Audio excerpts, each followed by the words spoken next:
Couple of hours earlier, Mutrad, who Tanulia met at Peyton's funeral, descended onto a front lawn of a lavish manor in Kingdom Marin's border. The manor was a single property built on 10 acres of grass field and vineyard. No one in the area as far as one could see. Despite Mutrad's status in House Halrid, he arrived at the manor alone with no guards whatsoever. The Guardians offered Mutrad the manor as a base of operation where Halrid would take on the task of finding the Dark Lord. From the outside, the manor looked lavish. It had been built with gray stones and had mahogany wooden decorations. Tall, rounded windows let in plenty of light and added to the house in a very asymmetric way. The building itself was square-shaped with half surrounded by cloth sunscreens. The second floor was the same size as the first, but part of it hung over the edge of the floor below, creating an overhang on one side and a balcony on the other. This floor had roughly the same style as the floor below. The roof was high, rounded, and covered with wood shingles. 2 small chimneys sit at the side of the house. A few large windows let in just enough light to the rooms below the roof. Mutrad finally landed on the modest front lawn, covered mostly in grass, a few flower patches, and a small pond. He looked at the clouds-filled sky and the snowflakes showering down upon him. He dusted off the snowflakes off of his dark brown robes and his sky-blue hair before making his way to the front door. No one was there to welcome Mutrad when he opened the door except a lone pathway to the hall. Mutrad closed the door behind him and walked to the hall where Mutrad saw 3 white-robed youngsters waiting for him.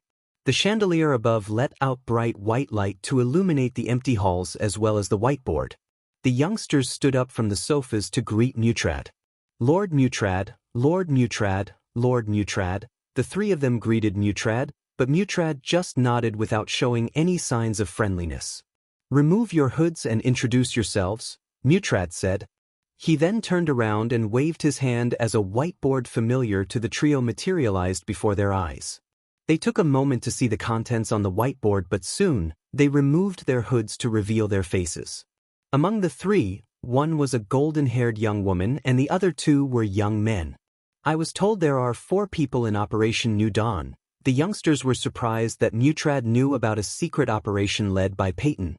But again, they were told Mutrad would take over the task to find the Dark Lord from the Guardians after their spectacular failure, which cost the Guardians one of their powerful warships and headquarters in Elon.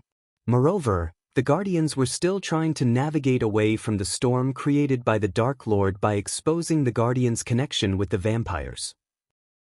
Many noble families, as well as royal families, expressed their discontent. The commoners blamed the Guardians for not letting the world know about the vampires. Not that anyone could stop the vampires, but they all hated to be the blind side. Visits. For a better user experience due to these reasons, the higher-ups in the Guardian Guild chose to hand over handling the Dark Lord to House Halrid, not that the Guardians had any choice in the matter. Unless they wanted a full-on war with the Sea Folks, they had to give up the case to Mutrad. "Go on," Mutrad said while looking at the paper clippings and the pictures on the whiteboard. He didn't bother to turn around because, as far as Mutrad was concerned, the Guardians were lazy, corrupted morons who couldn't do their job correctly. "Tell me your names, cultivation level, and the target assigned to you by Peyton." Mutrad stood there with his hands folded. "I am Cassandra Perito. I recently reached core formation level 6, and my targets were Marco and Filippo. Both are rogue cultivators," said the blonde. Following the blonde, the red-haired young man began to introduce himself to Mutrad. "I am Tomas Bell, core formation level 9. I got Hudson, Lucas, and Calypso as my targets. Hudson is a disciple of Golden Valley, Lucas and Calypso are rogue cultivators." Mutrad rubbed his chin as the last one stepped forward. "Name is Lado Sikanava. Core formation level 8. Rogue cultivators Vladimir and Petro were my targets." After the 3 introduced themselves, Mutrad turned around. For a moment, Mutrad stared curiously at the 3 of them. "Do any of you know where Connors is?" asked Mutrad, although he knew the answer to his question.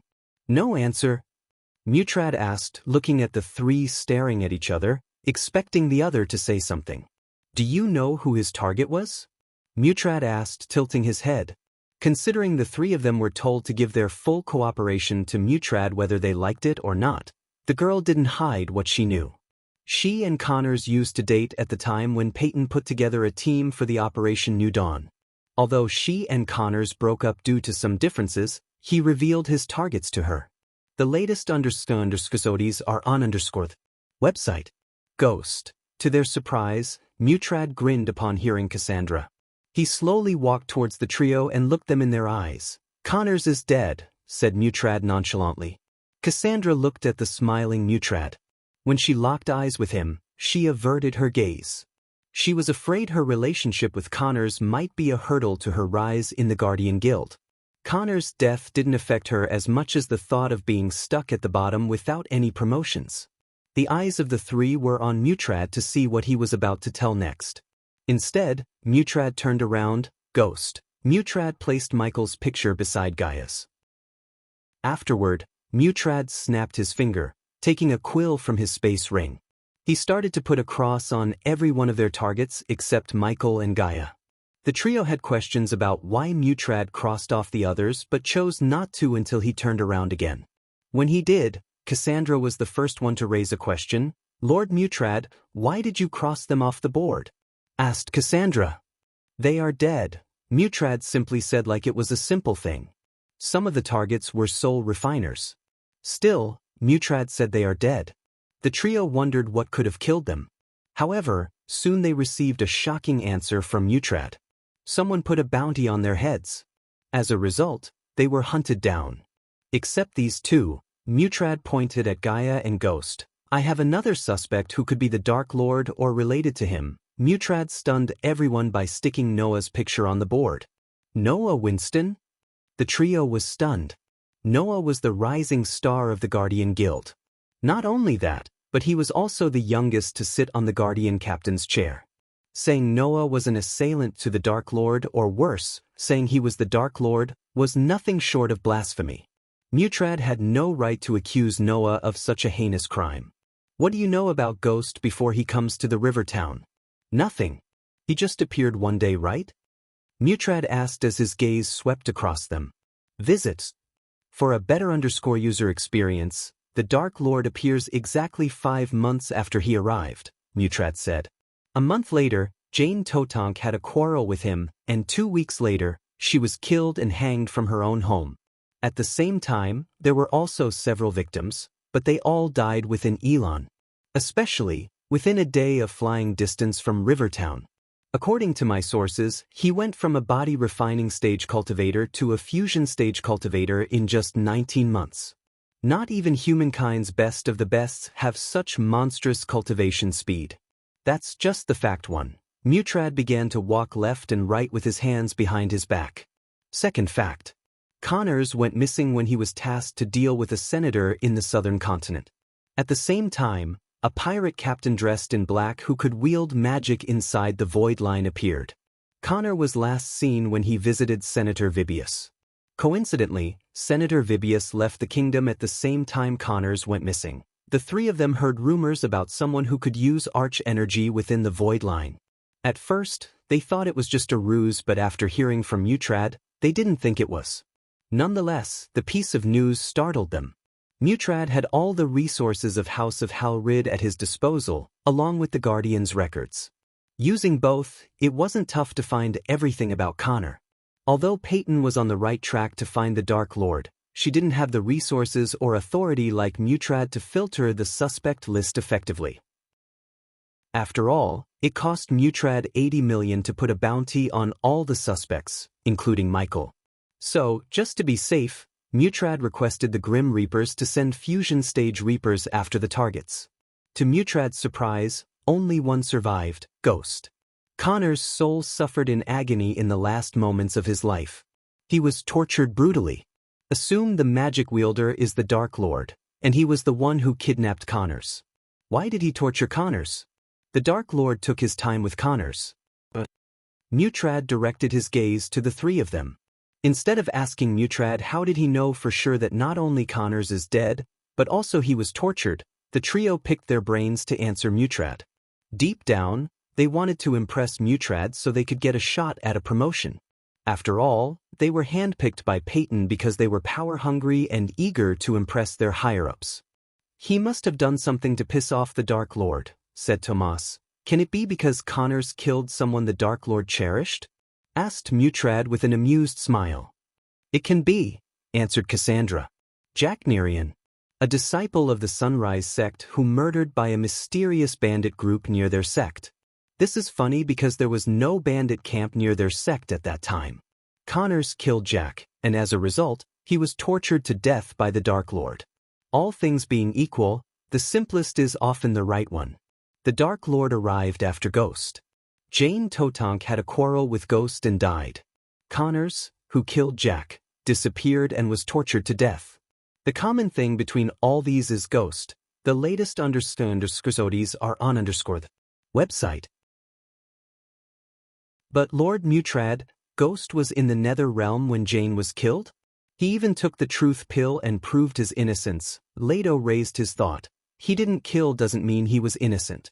In the southern continent, the Black One is seen with a woman. And guess what? Ghost also has a fiancé who didn't go to the Nether Realm. She must have sneaked into Totonk Manor and killed her, Mutrad explained. So you're saying Ghost is the Dark Lord? Cassandra asked. Yes, said Mutrad. Then what about Noah? Asked Tomas. There is a little chance Noah might be the Dark Lord.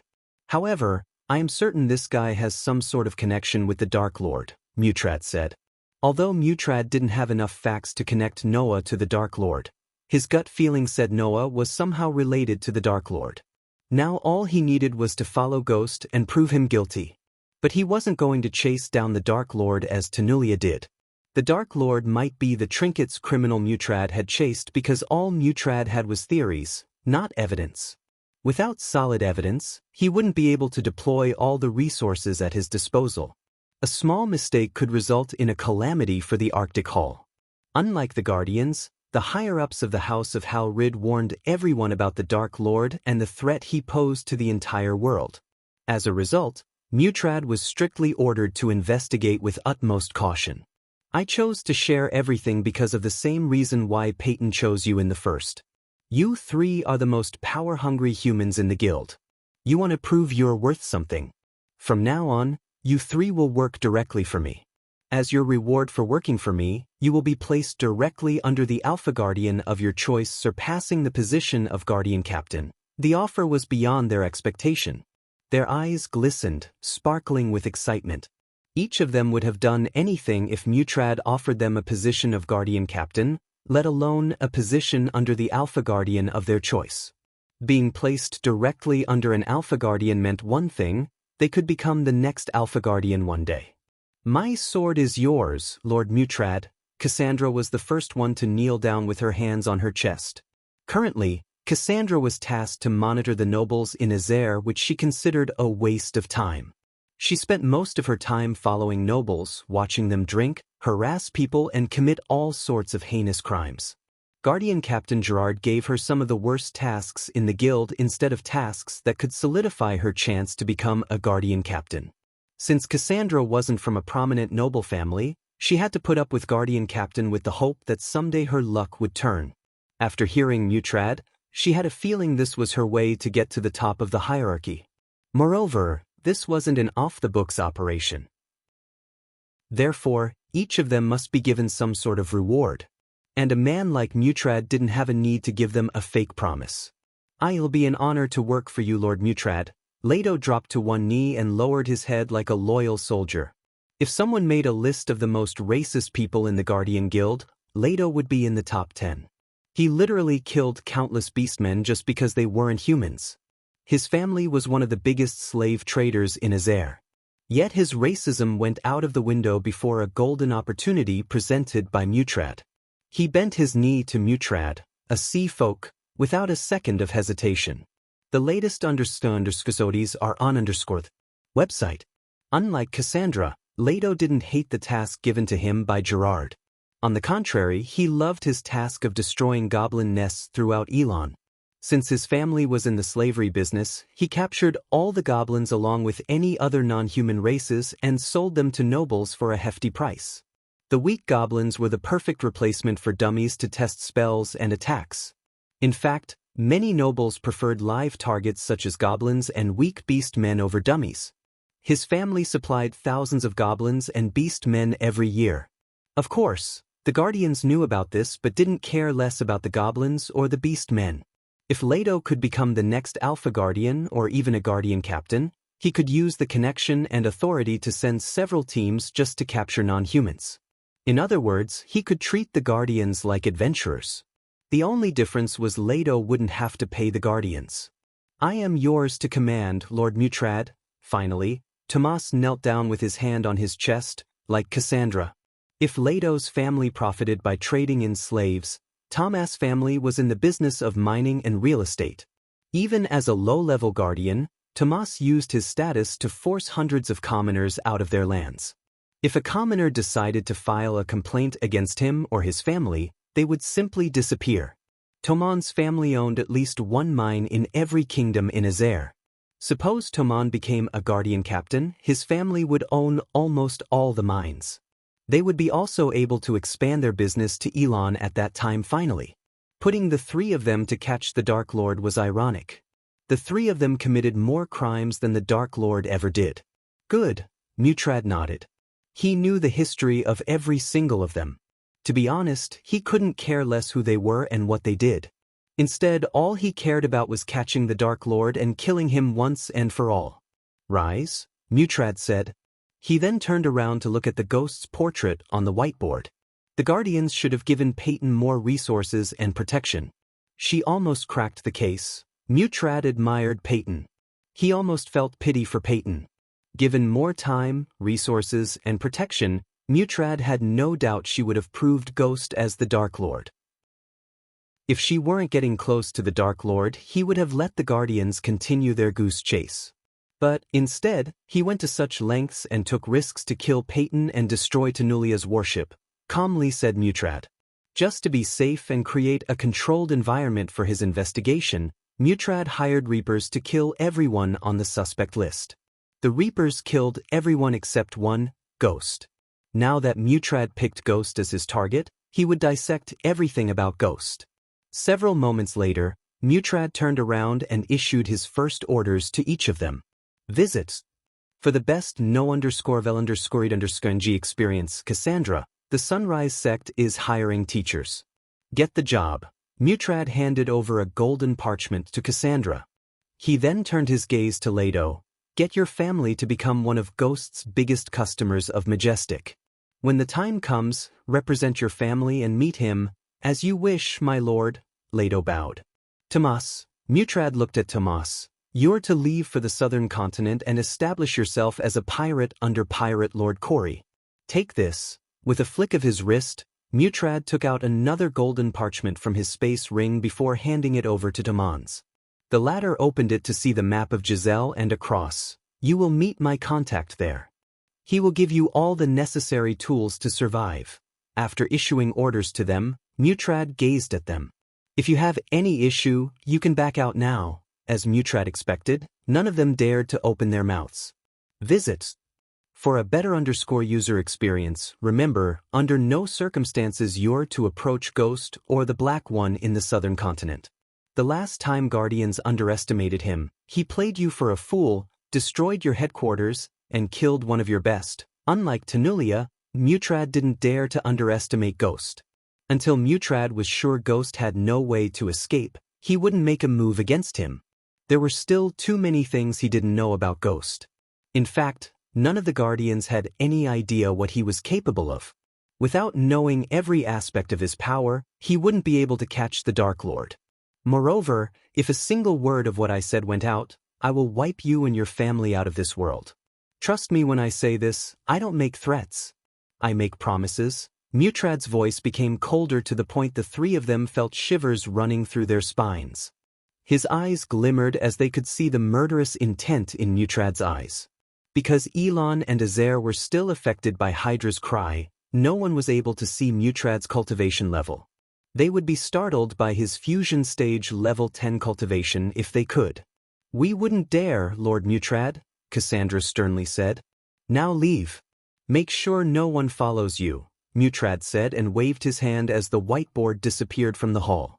Afterward, Mutrad left the manor before the three. He wanted to meet his elders and get their blessings in the crystal ocean before officially starting his case.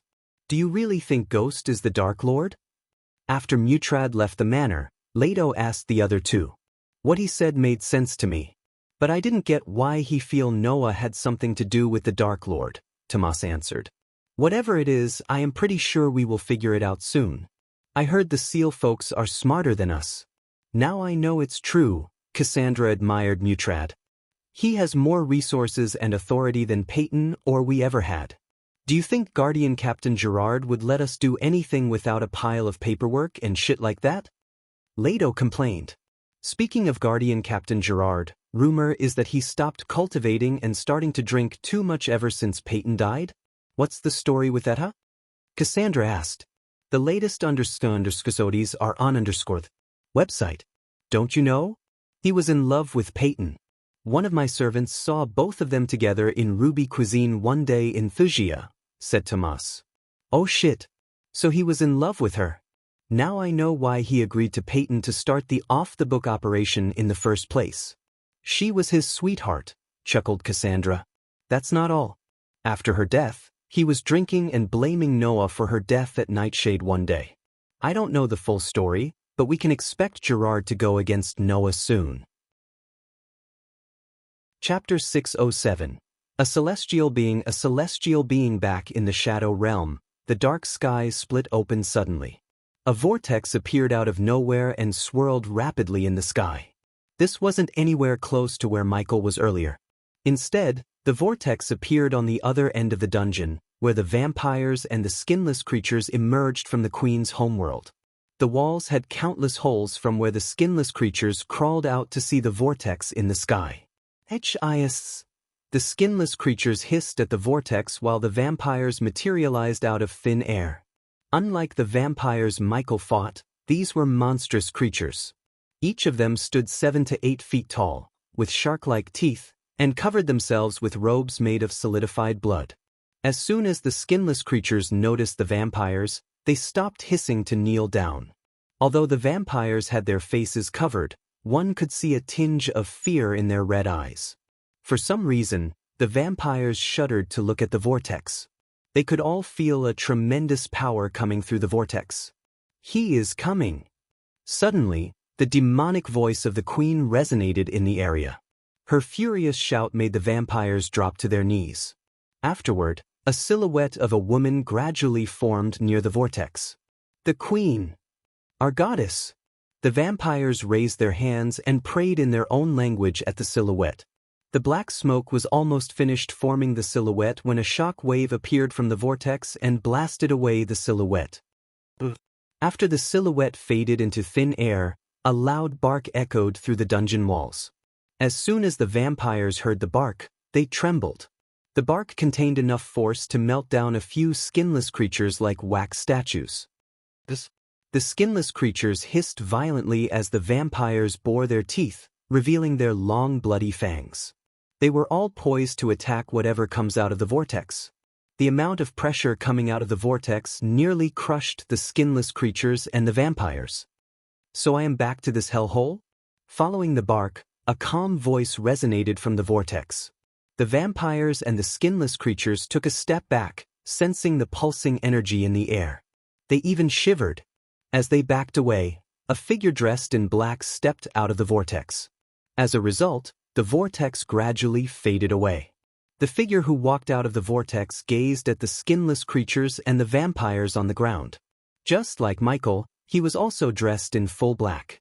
However, the man's armor had several metal plates around the shoulder and chest, giving him extra protection as well as adding elegance to the dark armor. In addition, he also wore a cape and a hood to cover his head. Hisses. The skinless creatures roared, jumping up and down vigorously in anger. On the other hand, the vampires began to float. This chapter upload first at NovelBin. Net if you want to read more chapters, please visit NovelNext. Calm to experience faster update speed. Looking at the vampires approaching him, he slowly removed the dark hood covering his face. If Michael were here, he would be surprised or even startled to see him. He was none other than Michael's fellow Earthling, Hunter Blade. He was dealing with a group of traders when the Shadow Realm sucked him from his castle. Considering Hunter had visited the Shadow Realm couple of times, the Shadow Realm didn't shock him much. Everything looked familiar to Hunter, even the vampires. Upon seeing the vampires, Hunter grinned. He had no fear whatsoever of the vampires. In fact, he looked amused to see the vampires approaching him, knowing nothing about the extent of his powers. This version of the Hunter visited the Shadow Realm once, so he was familiar with the setting and everything. The only question Hunter had was where he would go from the Shadow Realm this time. The last time he visited the Shadow Realm to harvest experience points, Dawn's universe sucked him in, and he almost wiped out Dawn's enemies for him. True vampires. Hunter devilishly grinned at the vampires. In his universe, he came across the vampires a couple of times. In his world, he called these vampires true vampires because they were pure breeds. They were born and grew up in the Queen's world before coming to the Shadow Realm. Is that Queen bitch still around? Hunter asked, folding his arms. He pretended to search for the Queen. The vampires roared after they heard Hunter. Although they lacked the ability to communicate in the Shadow Realm, they could understand any language. Hence, they knew what Hunter had just said. Hearing him disrespect their queen made their blood boil. They didn't even try to gauge Hunter's power in their anger. Instead, they blindly dashed at him in the air. Stupid as always, Hunter snickered. Then, while the three true vampires were dashing at him, Hunter calmly flicked his wrist as a whip made of pure red energy materialized in his hand. Hunter just waved the whip in a circular shape, cleaving all their heads in a blink of an eye. Ding! Congratulations to the host for killing a level 85 Sentinel Stage True Vampire. The reward is 750,000 experience points and 10,000 badass points. Ding! Congratulations to the host for killing a level 86 Sentinel Stage True Vampire.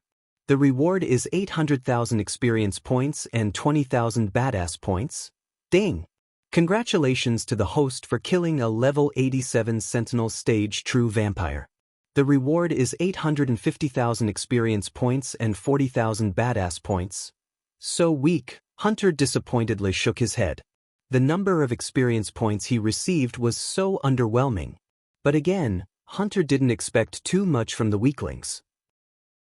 To be honest, he almost wished he appeared in the darkest corners of the Shadow Realm where the most powerful beings under the Queen's command reside. If they were all in Michael's world, the true vampires would be at half-immortal stage, and Hunter would be at celestial stage. The celestial stage was the highest stage one could have in the mortal world. After reaching the celestial stage, they would ascend to the upper realms. So suppose Hunter went to Michael's world, there would be no one to stop him except the Sky Hall. Even the Council of Immortals would be as weak as ants in front of Hunter at the moment.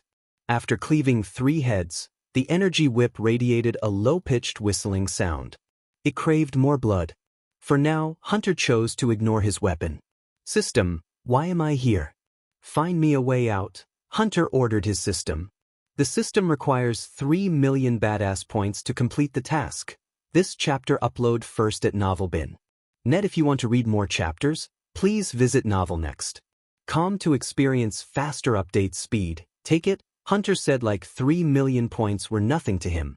In fact, he was at the point he could earn 3 million badass points in a day.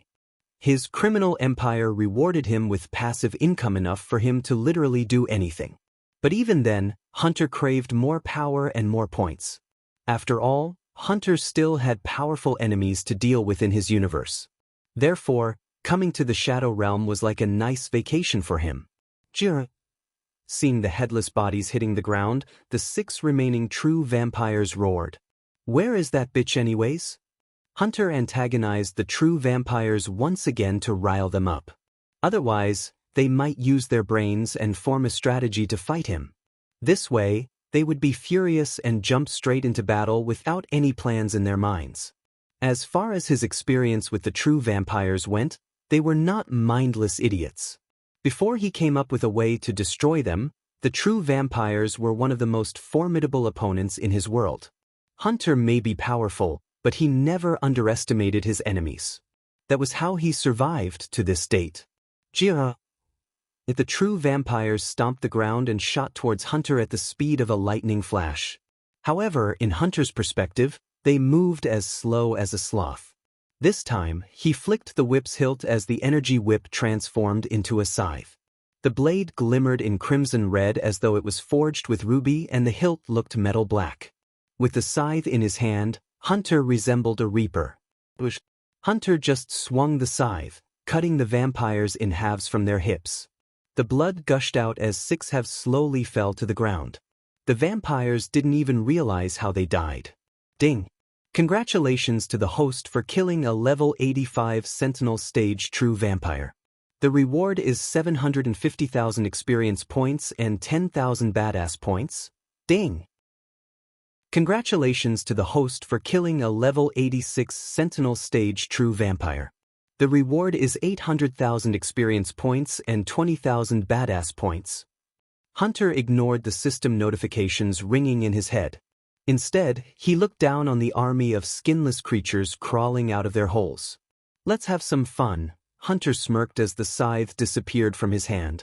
Upon seeing the skinless creatures roaring and growling at him, Hunter simply snapped. Although it was a simple snap, the entire dungeon trembled violently.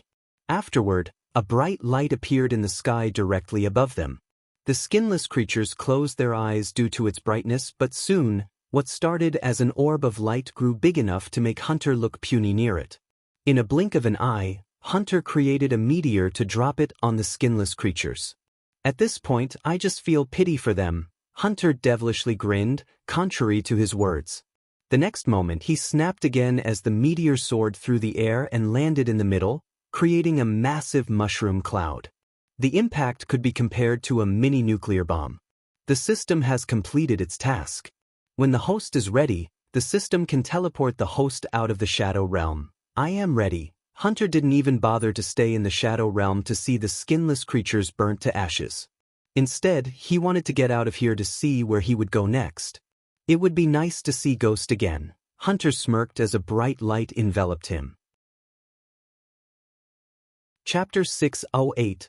Hunter and Ghost meet again after the meteor hit the dungeon. Everything within a 15-meter radius burnt to the crisp. Even the walls that stood the test against time for thousands of years crumbled down in a few moments. Seeing the huge crater on the ground, Hunter smiled with satisfaction. The light shrouded him for a couple of moments before fading away from the Shadow Realm along with Hunter. When the bright light covering his vision disappeared, Hunter was hovering in the sky above a forest stretched far to the horizon. The storm clouds grew darker by the second, indicating the approaching storm. The ominous sound of thunderclaps and the howling wind pushed Hunter to find shelter before the storm. Hunter looked around to locate any villages or cities, yet there was nothing but green forest as far as he could see. Warning! Warning! One of the Queen's generals has woken up by your presence. Utmost caution required. Hunter creased his brows. The last time Hunter fought a general, they destroyed an entire pocket dimension. He also entered a coma state because the general damaged his soul and body a little bit too much. He would have died that day if it wasn't for the system. Although he killed the general at the end of the day, Hunter didn't want to go through a battle such as that again in a different universe where the energy rules may differ from his. Can you sense how powerful this general is? Hunter asked. You have a 50% chance to defeat if you use all your powers, the system said. Unlike Michael's system, which still had a tinge of mechanical sound, Hunter's system sounded completely like a serious woman. That means I have a 50% chance to die. Fuck that. It's a problem for the people who live here, Hunter said. He was a man who wouldn't do anything unless he could get something in return. He was building a criminal empire based on the soul principle. Fighting a general would not only give him nothing but also endanger his life. Besides, Hunter knew if he started a fight with a general, most probably every single powerhouse in this universe would arrive at the scene. At that time, his secret of being another worlder might be exposed. So you're going to ignore the badass points and experience you would get by slaying the general? The system asked, almost sounding mad at Hunter for being overly cautious. Yes, Hunter simply said. He valued his life more than the badass and experience points. After all, no amount of points would save him if the general killed him. Afterward, Hunter picked a random direction and flew in that direction. Hunter was flying in peace when his body trembled due to the sudden thunderous roar that resonated in the area. Even though he was in the air, his body shivered as though the roar had shaken the sky itself. Ja! Fuck, Hunter cursed. Since he had fought a general before, he instantly recognized the roar. We have to find out why we are here as soon as possible, Hunter creased his brows.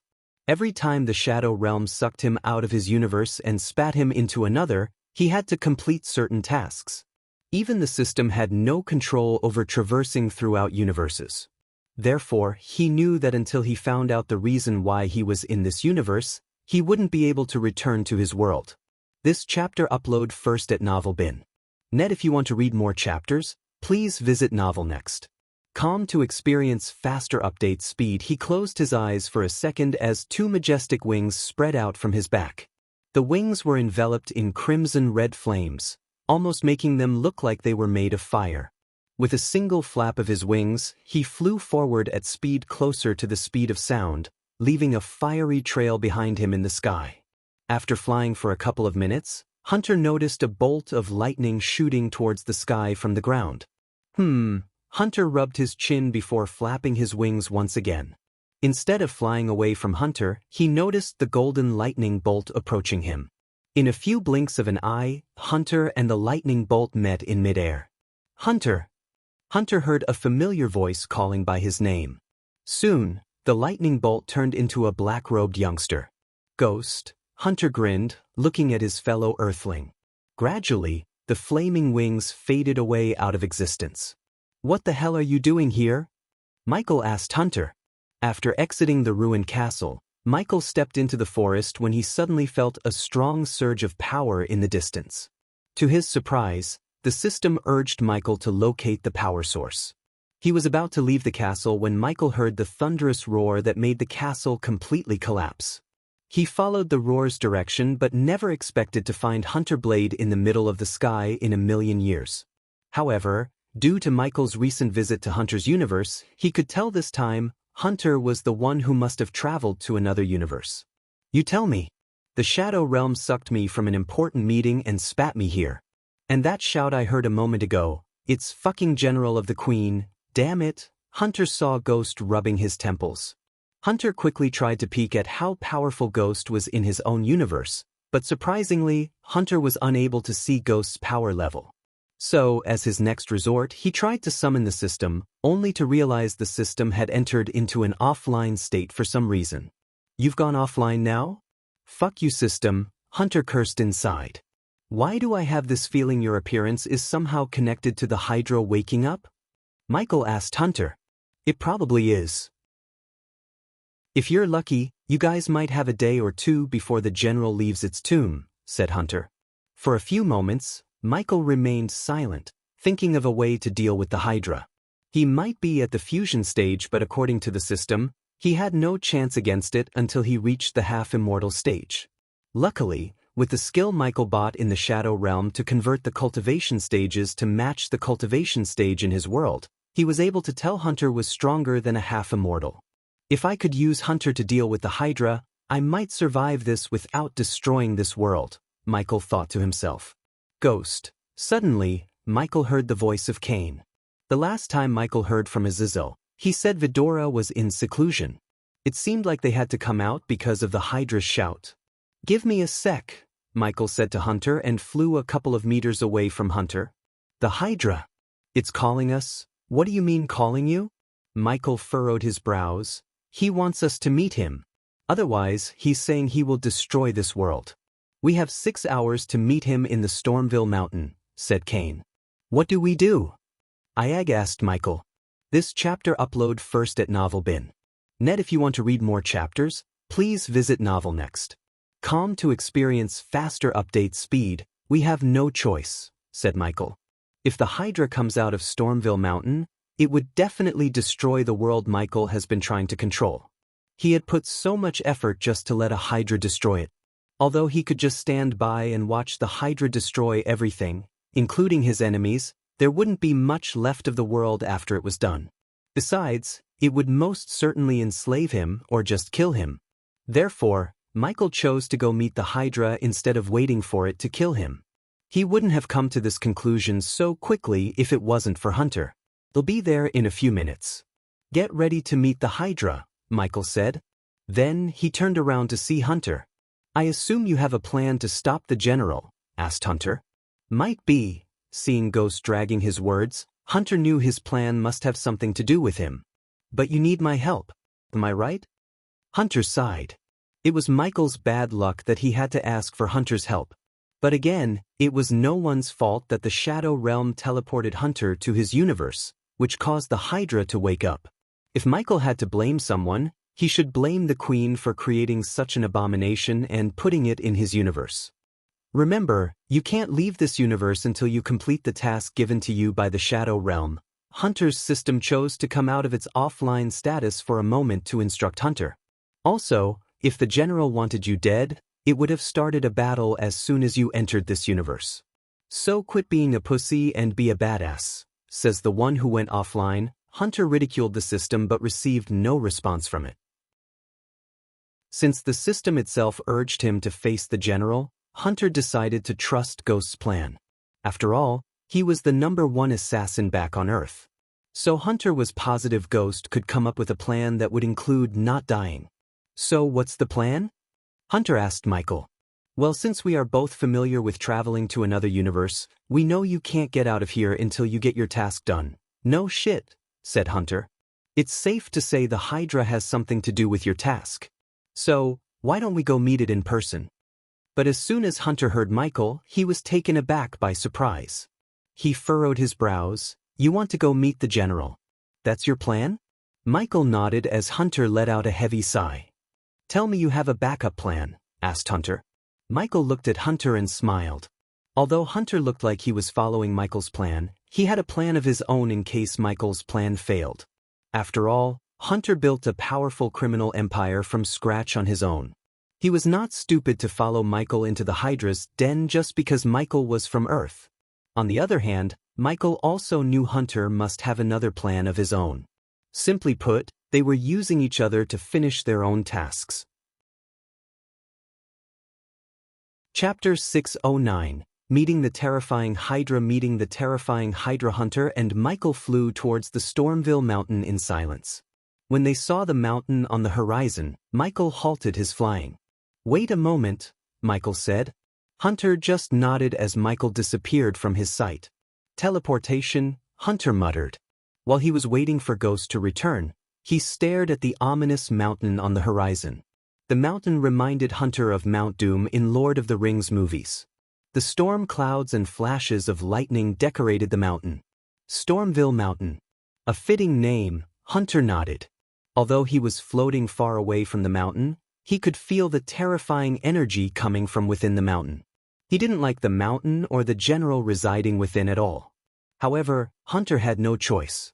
He had to deal with the general if he wanted to return to his world. Hopefully, Ghost's plan would work and avoid any calamities. Several moments later, Hunter sensed the space around him distort again. Out of the blue, Ghost appeared before him again.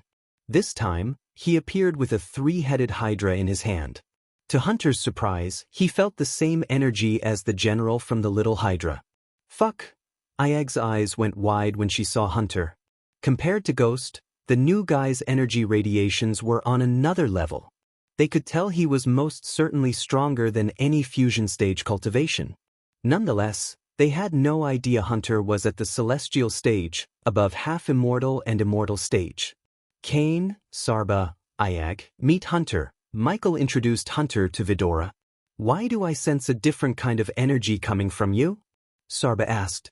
"Let's deal with the Hydra first.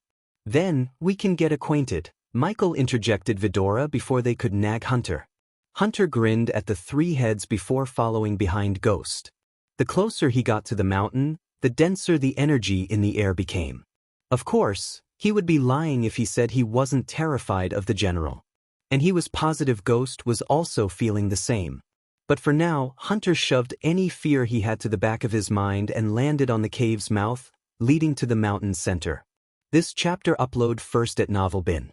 Net if you want to read more chapters, Please visit novel next.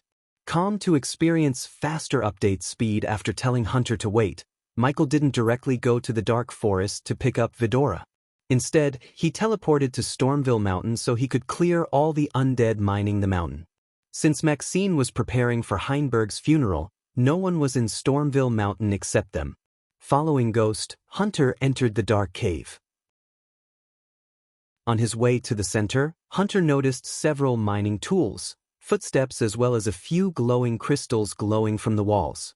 He could sense weird energy pulsating from the crystals, but he couldn't identify them. Of course, Hunter would have paid the system to learn about the crystals' origins if the system hadn't gone offline. For now, Hunter guessed these energy crystals may have contained the energy of this world. Luckily for them, the glowing blue crystals lit their path. After walking for several minutes, Hunter stepped into a spacious hall where he saw a huge red cross on a wall at the hall's end. Additionally, the words "Do not come near" were engraved onto the stone wall. "He knows we are here," Hunter saw the gray head in the middle declare. "You could talk to a general?" Hunter asked in surprise. "Not to any general but a Hydra," Michael answered instead of Vidora. "So you named them after King Ghidorah, huh?" Hunter smirked. As a fellow Earthling, the name Vidora sounded familiar to Hunter. "I heard you named your dog Dogzilla," Michael chuckled, just to lighten the mood a bit while walking towards the cross. Hunter was about to ask Michael something when Michael placed his hand on the wall before them. Afterward, he plunged his head into the wall, slowly sliding the wall open to reveal a crack behind. As soon as Hunter saw the crack, he felt a hot gush of air, forcing him to take a few steps back. Moreover, Hunter heard a loud breathing sound. "This is it," Michael took a deep breath. For a few moments, his mind went black. He wondered what might be the reason for the Hydra to summon them here. Besides, Michael hated the connection between Vidora and the Hydra. If the Hydra could communicate with Vidora anytime, it might mess up with Vidora one day. After all, Vidora was still little and weak compared to the Hydra. Hunter, on the other hand, focused more on his well-being rather than on anyone else's. As far as he was concerned, all he wanted was to get out here alive and return to his world. As Ghost squeezed through the crack, Hunter thought about destroying the Shadow Realm once and for all. No Shadow Realm, no sucking him into another universe. Hunter heard a rhythmic growling coming from the other side. They all felt like they had entered into a storm. But after they stepped out of the crack, everything became dead silent. Hunter and Michael walked to the edge and stared into the abyss below. Without their control, their heartbeat rapidly increased. As far as they could see, there was nothing but darkness below. Suddenly, they saw 4 pairs of crimson-red glow in the darkness. Michael and Hunter almost jumped back in shock. They tried to take a step back from the edge. Except when they were about to, an invisible force pushed them into the abyss from behind. "Fuck!" Ayag screamed as loud as she could. They continued to fall deeper and deeper. Shockingly, both Michael and Hunter lost their cultivation power. This chapter upload first at novel.bin.net. If you want to read more chapters, please visit novel next. Calm to experience faster update speed system. Hunter screamed at the system in his mind, just as Michael did. Yet, both of their badass systems went offline instead of providing them with support. "We are still falling," said Michael. "Hunter, are you there?" Michael asked to make sure Hunter was with him. "Yeah. I better not die here, Ghost," Hunter growled. He was starting to enjoy his life as a crime lord back in his world. He would hate to die just when his life was getting better and better. Usually, Hunter liked the thrill of hunting a stronger predator. Whereas the Hydra wasn't a mere predator, they could hunt. Rather, the Hydra was a world-ending calamity. "We want," Michael said, although he was losing confidence. Without cultivation power, they stood no chance before the Hydra. After falling continuously for another 5 minutes, they finally hit the ground. Fortunately, something soft cushioned their fall, saving their bones, and Michael's chest cushioned Vidora's fall. "Arg," Michael growled as he slowly stood up. The pitch-black darkness around him prevented him from seeing anything.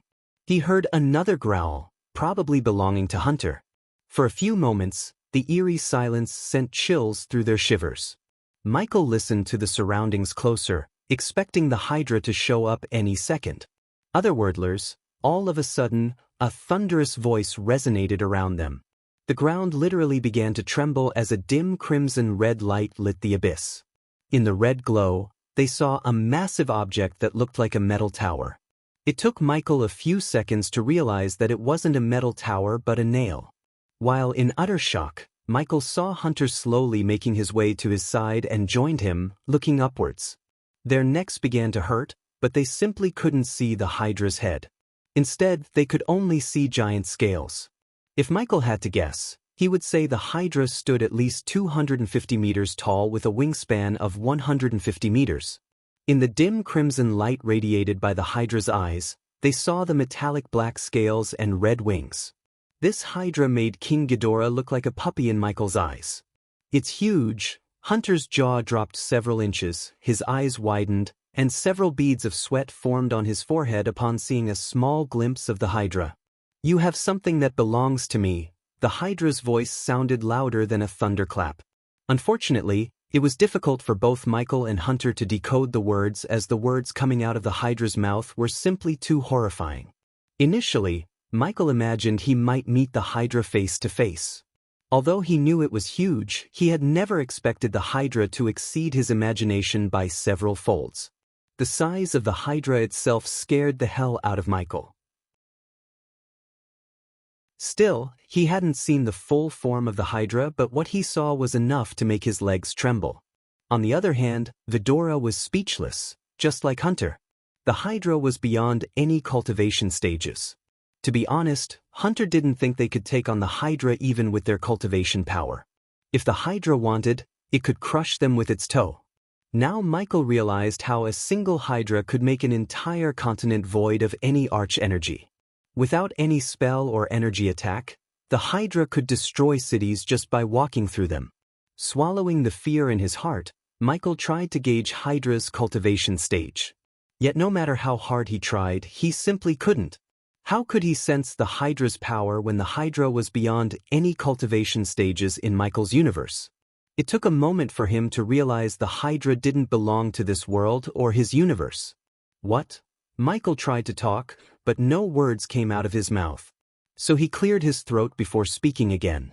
For the first time in his life, a lump formed in his throat due to overwhelming fear. "My lord, what do you want with us?" Michael addressed the Hydra as my lord. He didn't dare to show any signs of disrespect towards something that could end his life within a snap of time. "I am called Mugashiku, one of the great generals of the Queen of All." As the Hydra said, Michael and Hunter saw countless thick red lightning bolts crackling around the Hydra, lightening the abyss for a moment. The lightning bolts were bright to the point Hunter and Michael had to close their eyes. As a result, they failed to see the complete form of the Hydra. Chapter 6:10. A Deal with the Devil. Your kind has persisted so much.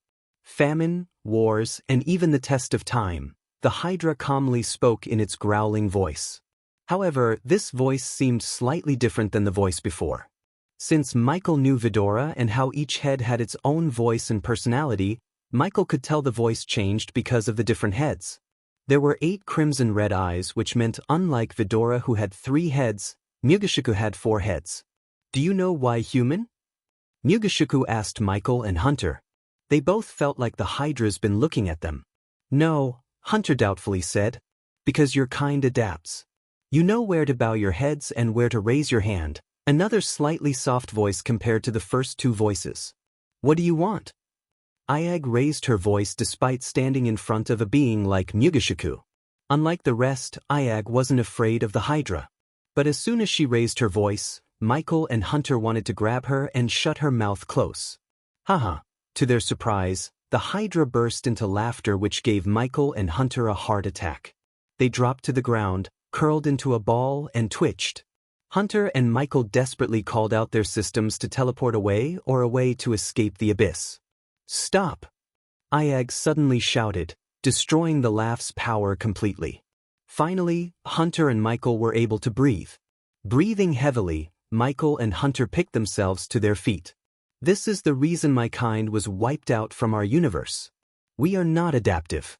We raise our claws at the wrong being, Mugashuko said to Vidora. Wiped out. Ayag's heart skipped a beat. Although she had never said a word, Ayag missed being with her own king. Not that Ayag didn't like the life she had with Nightmare, Gaia, and Ghost, but she wanted to meet other Hydras and visit her homeworld at least once. However, after hearing the painful voice of Mugashuku, her hope trembled. You and I are the last ones of our kind. And if your human doesn't do what I ask him to do, I will be the last one of my kind. Mugashuka's voice completely took a dark turn. The threatening voice of the Hydra literally made their bodies tense. Following the sinister words, a hot stream of breath brushed past Michael and Hunter. What do you want? Ayag asked yet again.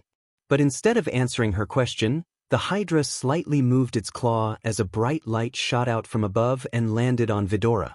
As soon as Michael saw the light, he tried to move away, yet he failed because the light was too fast. When the bright white light disappeared, Michael and Hunter noticed a glowing rune on each head. What did you do? So many questions. Another hot air brushed past Michael and Hunter, almost burning their clothes. Thankfully, Hunter's robes were made of a special metal that protected his skin. So it could protect Hunter from a certain level of radiation and heat. This chapter upload first at NovelBin. Net if you want to read more chapters, please visit NovelNext.com to experience faster update speed. Well, do anything you ask of us, Hunter quickly said to Mugashuku before the Hydra decides to dispose of them. You have something I want, human. Michael saw a dim red spotlight falling on Michael. The light came from one of the Hydra's eyes. Since they couldn't look at the Hydra's head because it was too tall, Michael could only guess. Hunter felt his body being lifted up into the air. Suddenly, a strong force sucked out a silver ring on Hunter's finger. After the ring left Hunter's finger, he hit the ground with a small thud. While Hunter was standing up, Michael noticed the silver ring radiating a bright silver light. The next moment, a ball of dark energy emerged from the silver ring. What the hell is that? Hunter's eyes went wide as he felt a tremendous amount of energy from the ball of energy. There are 30 energy orbs in this universe. And this tricky thing managed to squeeze into another universe. Mugashuku sounded amused. Hunter got the ring by killing a mage and ripping off his finger. He expected the mage to have some powerful spells, but all he had was this ball of energy inside. Unfortunately, his system's level was too low to find the energy ball's origin. I found 12 including this one. It's up to you to find the rest. If you don't bring me at least one of these every year from now on, I'll come out of my slumber and destroy this world, Mugashuku said. After hearing the Hydra, Hunter sighed in relief. Finding the energy balls had become Ghost's task now. The only thing he worried about at the moment was to get out of the abyss alive. The strange power in you will help you find them. Hunter furrowed his brows, looking at the dim red light falling on Ghost. He wondered what might be the strange power within Ghost. After all, Ghost and Hunter both were oblivious to the fact they each possess a badass system. Although the two systems function similarly, they were not the same, and Hunter's ring was the only thing that connected Hunter to Ghost's universe. Now that he lost the ring, the Shadow Realm wouldn't be able to summon Hunter to Ghost's universe anymore. I will find you these, Lord Mugashuku. Michael bowed his head. We know you will. After all, you each love the world you are in right now. It'd be a shame for you to lose them.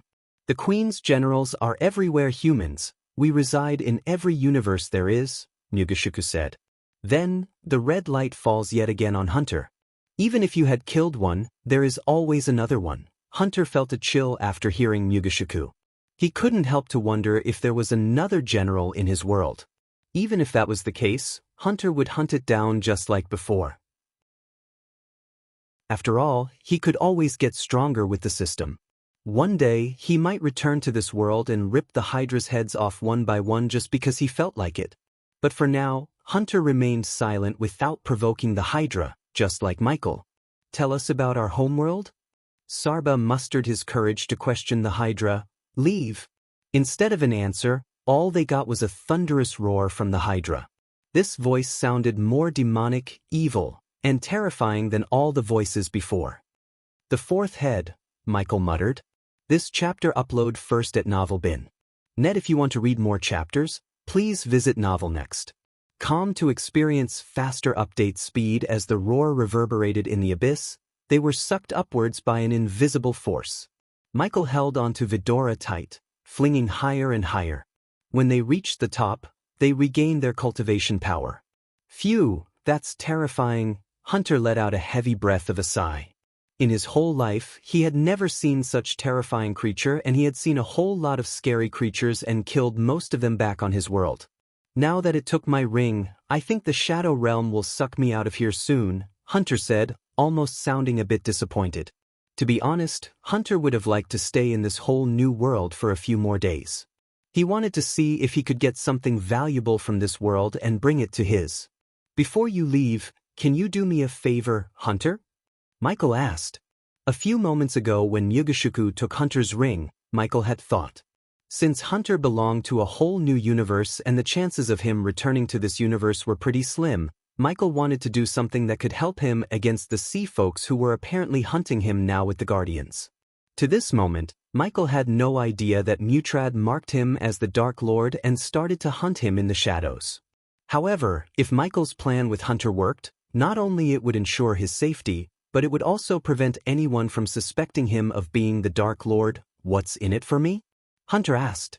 Although Ghost and he was from the same place, it wasn't Hunter's style to do something for free. After all, if Michael's universe was bad, Hunter's was the worst. How about this? With a flick of his wrist, Michael took out the black metal card with a golden lion head engraved on it that Hunter gave him when he traveled to Hunter's universe first.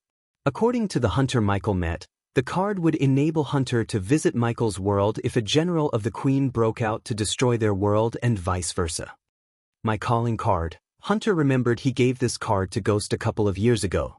What about it? Hunter asked, looking at his calling card. I will find the Hydra asked of me, so I am not in an imminent threat. But you are. So if you do me this favor, I will travel to your world and help you kill that son of a bitch instead of breaking this card right now. Hunter gave it a thought for a couple of moments before finally agreeing to help Ghost. It wasn't because of what Ghost said, rather, it was because Hunter felt curious to see what Ghost need his help with. As a criminal empire's head, Hunter followed his guts and curiosity to strengthen himself. He felt this might be such an opportunity. What do you need? Asked Hunter while walking towards the crack in the wall. As much as he liked to hear what Ghost has to say, he didn't want to stay near the Hydra. So he quickly squeezed through the crack to leave the abyss. Michael followed Hunter behind till they reached outside. Even then, Michael waited until they were far away from the crack. Now that he had made a deal with the Hydra, Michael somewhat felt relieved. He had to find at least one energy ball a year, so he had a maximum of 18 years of time. Instead of finding them as soon as possible, Michael would do the opposite. He would use that time to get strong enough to kill the Hydra once and for all. But for now, he needed Hunter's help to deal with the Guardians and Sea Folks. They walked out of the Stormville Mountain as Vidora stayed silent the whole way. After hearing what the Hydra said about them being the last of their kind, Michael understood their concern. Michael and Hunter shot out to the sky as fast as they could. Only after the Stormville Mountain disappeared from their sight did they stop to talk. In the mid-air, Michael looked at Hunter. I need you to kill me, said Michael. Chapter 6:11. Overpowered Hunter hearing Ghost. Hunter was shocked. He didn't get the full meaning of Ghost's words. Fortunately, Michael explained his plan in detail. A while later, Michael and Hunter reached the outskirts of Royal Land using a teleportation scroll Michael bought from the system store. Since Hunter could disappear at any moment, Michael didn't dare to waste any time. This armor feels weird, Hunter said, wearing Michael's Lucifer armor. Although Michael asked Hunter to wear his armor, the latter chose not to ask any questions. Instead, Hunter just hovered in the air, looking at the golden church on the horizon. Michael stared at Hunter for a few moments. The armor looked menacing and terrifying. If any weak-willed men saw the armor suddenly, there was a high possibility of them getting heart attacks. Looking at the armor's design, Hunter quickly got some ideas to enhance his own armor back in his world. Whatever you want me to do, we must do it quickly. I can feel the Shadow Realm's pull getting stronger. Hunter's voice was grave. hit me with enough force to send me crashing onto the church. Michael cracked his neck, preparing to get hit by Hunter. With the energy radiation Michael felt from Hunter, he knew the latter was stronger than him. However, Michael didn't compare himself with Hunter. Time flew differently in each universe. The Hunter before him might have spent more time in his world, getting stronger than him. With enough time, Michael had no doubt he would become the strongest being in the universe. To do that, he needed to push away his current enemies. Just don't die, Hunter grinned. Soon, a golden light coiled around Hunter's wrist, forming the silhouettes of fire-breathing dragons. Boom! In a blink of an eye, Michael felt like he had been hit by a train. Before the brain could process everything and let him feel the pain, his body went crashing into the Holy Chich's roof. Hunter looked at the tower, crumbling down, shaking his fist. His fist went numb after hitting Ghost. It was like he hit a metal wall. Hunter wondered what kind of cultivation Ghost was doing to be that strong. Ding! Ding! Ding! The holy guards who saw the tower collapsing quickly ran the bell to alert everyone. As a result, the soldiers adorned in white radiant armor rushed out of the church. They all shot to the sky from the ground like arrows to fight Hunter, who was in the Dark Lord's armor. The moment the holy guards saw Hunter, their eyes went wide behind their helmets. It wouldn't be an understatement to tell they trembled at the sight of the Dark Lord. In just a few moments, 50 holy guards surrounded Hunter. This is fun, Hunter chuckled. Abomination. This chapter upload first at NovelBin. Net. If you want to read more chapters, please visit NovelNext.com to experience faster update speed. Unholy evil. We will bring you to justice. Hunter furrowed his crease as he had never heard such cliché lines before. He wasn't hiding his energy radiation, but still, the soldiers remained without budging. The reality was the soldiers simply couldn't see Hunter's energy radiation as Michael did. Moreover, Hunter was oblivious to the fact that the Hydra's shout has robbed the cultivators of their ability to see others' cultivation levels. Hunter threw a glance at the reluctant soldiers before looking at the sky above him from the corner of his eye. He sensed sudden energy appearing above him. Interesting, said Hunter. Ghost had informed Hunter about this. He briefly explained how someone or something might appear to spy on them. To his surprise, Ghost said he wanted them to see the battle. As per Ghost's request, Hunter didn't destroy the spy even though he could have done it with a simple flick of his wrist. When Hunter returned his gaze back to the holy guards, a guard slowly moved forward with his spear pointing at Hunter. Despite being surrounded by countless soldiers, Hunter remained calm. It was a pity that the system went offline. Otherwise, Hunter would have received quite a sum of experience and badass points. Hunter calmly raised his hand, drawing a skull in the air. The skull glimmered with bright white light. Phoo! Hunter sent a blow of wind to the skull as it began to grow from palm size to a skull 3 meters tall and 2 meters wide. The skull suddenly came to life, opening its jaw. Seeing the terrifying white skull, the soldier's body went rigid. Arg! The soldier screamed as he tried to stab the skull. However, the spear went through the skull. Before the soldier could pull the spear back, the skull swallowed the soldier. As soon as the skull touched the soldier, the poor one instantly turned into a puff of smoke. Even the armor wasn't spared by the skull. That was only a low-level spell. Hunter was surprised to see how weak the soldier was. Though the reality was the soldier wasn't weak, Hunter was too strong. The power gap between Hunter and the soldier to that of the earth to the sky. After all, in this world's cultivation stage, Hunter was at the celestial stage while the soldier was only at the soul refining stage. Even if hundreds of soldiers attacked Hunter at the same time, they still wouldn't be able to harm Hunter, not even a bit. Following their fellow soldiers' sudden death, the rest trembled. The soldiers swallowed their shock and tried to attack Hunter again. They wanted to kill Hunter before he could cast another spell. Attacking Hunter before casting another spell would have worked if Hunter wasn't too damn stronger than them.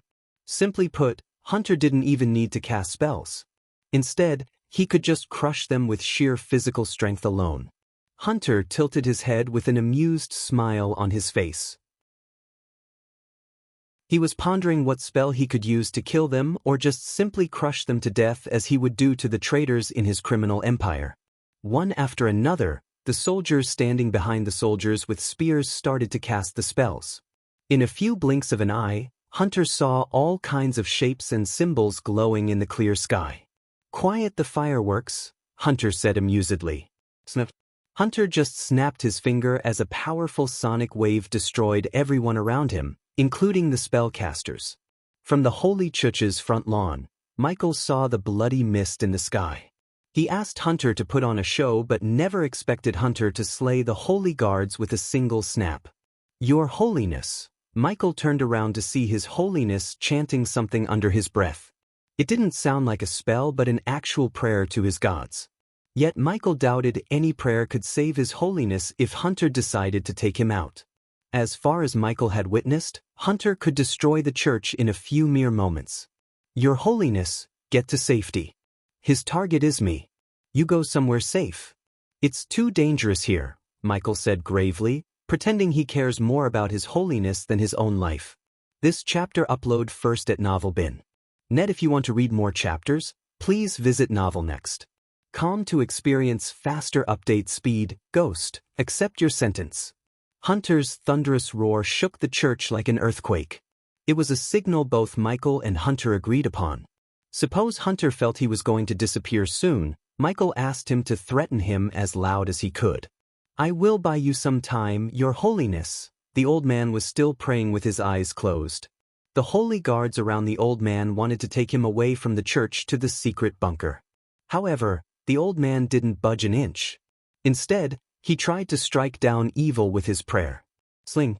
Michael unsheathed his two swords before launching himself toward Hunter. As though nature itself had terrified, the clear sky turned dark and covered by storm clouds in a few moments. Michael and Hunter met midair, preparing to put on a show. Hunter flicked his wrist as a metal rod engraved with coiling snakes appeared in Hunter's. When Hunter clasped the metal rod tight, the hilt lit up, turning itself into an energy whip. The radiant red energy pulsated energy along with a low-pitched whistling sound. At this time, Mutrad and several prominent figures in the Guardian Guild appeared near the Holy Church using teleportation. As soon as Mutrad saw Ghost fighting the Dark Lord, he creased his brows. Just yesterday Mutrad theorized that Ghost and the Dark Lord were the same people. He couldn't believe he was proven wrong. "I won't give you a quick death. Instead, I will make you suffer," Hunter gnarled. Hunter then swung the energy whip. Since Ghost asked him to put up a real show, Hunter didn't hold back. He swung the energy whip vigorously. Unlike swords, defending himself from a whip took a great effort for Michael. With swords or any other metal weapons, Michael could predict its trajectory. But with an energy whip, he was unable to, especially with Hunter's speed. Nonetheless, Michael moved his swords with speed and finesse, blocking the energy whip. Unfortunately, every time Michael blocked the energy whip with his swords, the energy whip chipped a piece away. At this point, the Guardian captains flew straight to Hunter with the sole intent to bring him down. While deflecting the energy whip, Michael looked around to see several people flying toward Hunter. He wondered where Noah was. Unfortunately, luck wasn't on Michael's side as Noah was nowhere to be found. Instead, Michael saw several men and women dashing at Hunter. Annoying flies, Hunter just waved his hand, shooting a powerful sonic wave from the tip of his fingers. Just like before, the Guardian captains along with several Guardians exploded to death. "You won't get a painless death like that, Ghost," Hunter growled, increasing the speed of his swings. One of the wings finally brushed past Michael's hand. The energy whip burnt Michael's arm, completely scorching his skin. Just as Mutrad was about to join the battle when a vortex appeared in the sky. Upon seeing the vortex in the sky, Hunter stopped swinging the energy whip. "I've been summoned," Hunter said, loud enough for everyone around them to hear him. "But before I go, I have a gift for the Holy Church." Hunter raised both his hands towards the sky as Michael felt the clouds turning darker and darker. The howling sound followed by the dark clouds was nothing but ominous. Everyone was stunned to see the sky turning darker despite the time of the day. All the clouds gathered around the vortex to create an ominous storm. The next moment, a meteor slowly emerged from the storm clouds, enveloped in fire. Looking at the gargantuan meteor above his head, Michael felt the urge to move aside from its path. "No more churches in my domain," Hunter growled. Chapter 6:12. Ghost is not the Dark Lord. The meteor appeared, bringing down thunderclaps and several flashes of lightning. Those who witnessed the Dark Lord casually creating a meteor trembled. Even the Guardian captains halted their steps. Hunter lowered his arms without uttering a word, letting the meteor loose towards the Holy Church. Despite the church being protected by several arrays and countless runes, they were unable to stop the meteor. According to Michael's world sense, the spell Hunter cast belonged to the legendary class. Even in Hunter's world, the meteor spell was a top-tier spell. Not every image had the mana to cast such a powerful spell. "Your Holiness!" The holy guards quickly surrounded the old man, forming a human chain around him. They all promptly grabbed each other's arms as their armor began to radiate bright, warm energy. In a few blinks of an eye, a light beam shot out from the sky to envelop the holy guards and the old man. Meanwhile, the meteor approached the Holy Church, creating ear-piercing thunderclaps and countless lightning cracks in the sky. The energy distortion in the atmosphere petrified everyone. Because of the spell's power, the space around them was distorted, preventing the teleportation from working. That was why the Alpha Guardians who tried to teleport to the Holy Church failed to do so. Fortunately, it worked in Michael's favor.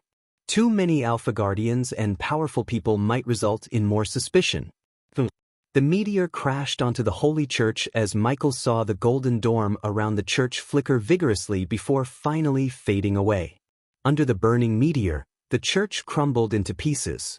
Regardless of the pain in his arm, Michael smiled at the Holy Church's destruction. Everything within a kilometer radius was crumbled to nothing but ashes. Michael asked Hunter to put on a show but never expected Hunter to bring such destruction upon the royal land. At least, the Guardians evacuated the nobles and the people on time. Still, the meteor took many lives. The shockwave even destroyed some of the walls around King Kramer's castle. Everyone coughed and closed their eyes due to the mushroom cloud produced by the crash. The rest were tossed into the air like kites without anchors except for Michael and a few others. Michael quickly rubbed his eyes, trying to locate Hunter. Eventually, Michael was able to open his eyes to see Hunter hovering in the air. Unfortunately, due to the dust storm and the fire particles in the air, Michael could barely see Hunter. Hunter grinned, admiring the destruction he caused. A while later, he slowly turned his gaze. "Get your schedule free. I will meet you next week. It's going to be a hell of a ride," Michael smirked before flying into the vortex above him. "He took my armor," Michael growled, but after thinking about how much Hunter helped him, he couldn't help smiling inside. It's time for a new armor anyways. Michael really felt lighthearted and relieved. Not because he destroyed the Holy Church, although it was part of a reason for his delight, but because everyone witnessed Ghost fighting the Dark Lord. It would be hard to connect him to the Dark Lord now. Even though Michael had no idea that Mutrad connected Ghost to the Dark Lord, his plan completely messed up Mutrad's theory. In the battle between wits, Michael scored 1 against Mutrad. After several hours, the Guardians erupted white tents in the wasteland, which was previously the Holy Church surrounded by an alluring maple forest. Michael sat on a chair inside of the tents, waiting for someone from the Guardians to appear.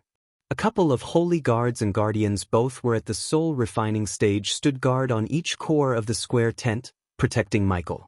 Everyone believed Ghost was the Dark Lord's target, and he destroyed the Holy Church because they allied themselves with Ghost. While waiting, Michael drummed the table with his fingers. Eventually, Michael saw a blue-haired young man with a tiny fish tattoo on the center of his forehead entering the tent. This chapter upload first at Novelbin. Net. If you want to read more chapters, please visit Novelnext.com to experience faster update speed. Although the youngster looked human, something about the young man made him stand out. To Michael's surprise, the young man was at the fusion stage, almost as strong as his ghost persona. Nevertheless, the Dark Lord could still crush the youngster in a few moments unless the young man possessed some sick legendary spells. "How are you feeling?" the young man asked Michael with neither a friendly nor hostile voice. Good, I guess, Michael sighed. Before we go further, let me introduce myself properly. I am Uhtred Helrid. I am here to investigate and catch the Dark Lord before he does more damage than he already has, Uhtred said gravely. Michael was surprised by Uhtred. He thought he would meet someone from the Sea Folk but never expected their meeting would happen this soon. Regardless, Michael didn't show his surprise on his face. I hope you succeed, Lord Uhtred. Michael nodded as though he really gave his blessing to Uhtred. In reality, Michael was imagining crushing Uhtred to a bloody pulp. In a few seconds, Michael killed Uhtred in multiple ways. Now tell me what happened before you appeared in the royal land, Uhtred asked. Well, I was in Thera. I went there to attend the aqua auction. Michael began to recount everything truthfully except the part where he went to catch Heinberg's killer and the part where he met Mugashiku. I don't know where he came from. One moment I was in my room, and the next I was in the sky near the Holy Church. Did he say anything about why he chose you as his next target? Uhtred asked. He was saying some bullshit about me using my talents to profit instead of helping the needy, Michael said. He knew how Noah felt about him as the latter always disliked Michael selling his potions for high prices to the nobles instead of helping the poor. So Michael decided to connect Noah with the Dark Lord as much as possible. Where were you in Thera exactly? You serious? There is a plague going on there, and guess who found the cure? Michael smirked. I was brewing the cures when that evil bastard teleported me here. Now I have to find another portal to get to Thera again. Michael sounded genuinely mad. In fact, he was mad at Hunter. By destroying the Holy Church, he destroyed the teleportation portal. He could use the runic teleportation to get to Thera. First, however, Michael needed to go through a teleportation portal to avoid raising any suspicions. Did you hear the Dark Lord saying he has been summoned? Michael questioned Uhtred for a second. This chapter upload first at Novelbin. Net if you want to read more chapters, please visit Novelnext.com to experience faster update speed. Uhtred nodded. Is there any chance there is another one above the Dark Lord? Michael asked Uhtred, putting Uhtred in deep thought. No matter how hard he thought about the facts, Uhtred couldn't connect Ghost to the Dark Lord anymore. The facts simply didn't sit right with his theory of Ghost being the Dark Lord anymore. So, as a member of an advanced civilization, Uhtred infused himself with the ability to see through someone's cultivation level in Elon and Azair. Because of that, Uhtred was able to see Michael's fusion stage cultivation, and the Dark Lord was at the celestial stage. After seeing the celestial stage cultivation level, Uhtred's theories such as Ghost using puppets, slaves, and illusions to duplicate himself went out the window. No way anyone could create a celestial stage duplicate. Even among sea folks, only one celestial being existed. At least, that's what Uhtred learned from his elders. Uhtred couldn't explain or connect Ghost to the Dark Lord anymore. He was so sure about that, but now, his theory crumbled to pieces. Thus, the best thing Uhtred could do was get as much information about the Dark Lord from Ghost. If Ghost was really the Dark Lord's target, he needed their help as much as they needed his. Maybe or maybe not, Uhtred answered nonchalantly. Do you have any idea why he wanted to kill you in front of the Holy Church? You saw the spell he cast. If he wanted to kill you, you would have been dead. Yeah, no shit. Michael rolled his eyes. Didn't you hear him screaming how he wanted to torture me instead of giving me a painless death? He must have really liked to put on a show. Man, I can't wait to get back to Mazeroth. That might be the only place it'll be safe. As far as Uhtred could tell, Ghost wasn't lying. There were no signs of him lying on his face. Even the micro-reactions, his eye movement and voice modulation were perfect, almost too perfect. Everything Uhtred saw led him to believe Ghost was not the Dark Lord. In fact, he might be the Dark Lord's target, and every fact he had previously might just be a coincidence. Unknowing to Uhtred, the confusion and chaos in his mind were visible to Michael. He had to thank Hunter for coming to his word when he did. If it wasn't for him and the overpowered spell he cast, Michael couldn't have convinced and terrified everyone at the same time. He doubted anyone would voluntarily agree to chase the Dark Lord anymore. But Michael's plan wasn't over yet. Instead, he had one last piece, a crucial piece. He entrusted his beloved Gaia to the last part of his plan. Suppose everything went according to his plan, even the Sky Hall would think twice before messing with the Dark Lord. Can I go now, Lord Mutrad? I am exhausted. If I am going to die, I want to enjoy the last moments of my life with my fiancée instead of sitting in this tent. No offense, none taken, Mutrad said, heaving a sigh of relief. Michael finally stood up. I really hope you catch that bastard Lord Mutrad.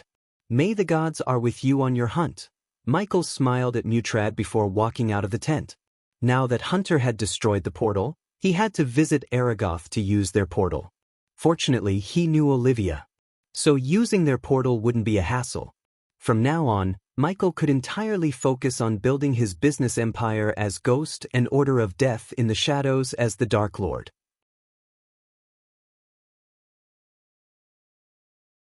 Chapter 6:13.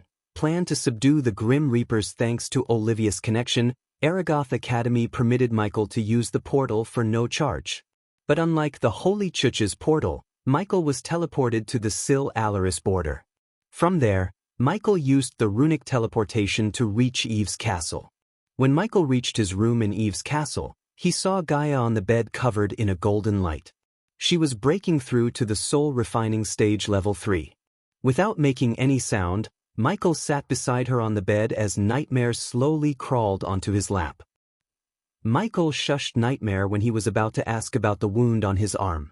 Michael slowly removed his dark robes, letting Nightmare see the deep scar on his upper right arm.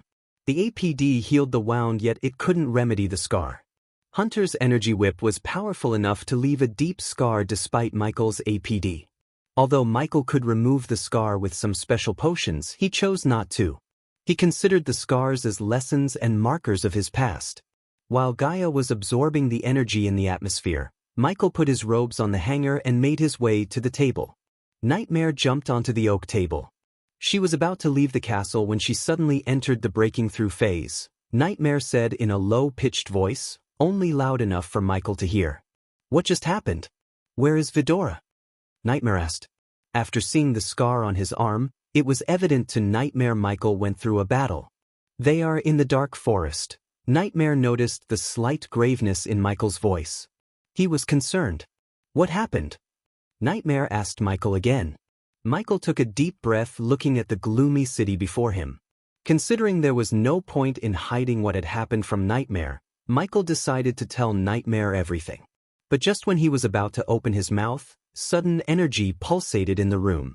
Michael and Nightmare quickly turned their heads in Gaia's direction because they sensed the energy pulse coming from her. The golden light enveloping Gaia glowed brighter and brighter to the point Nightmare and Michael closed their eyes for a moment. Moreover, they both heard a low-pitched whistling sound resonating in the room. After that, the golden light glowed brighter for another 5 minutes.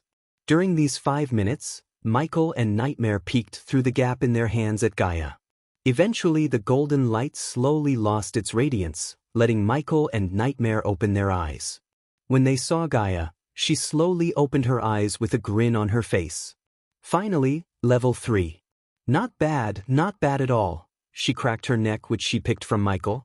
Her grin froze when Gaia saw the deep scar on his arm.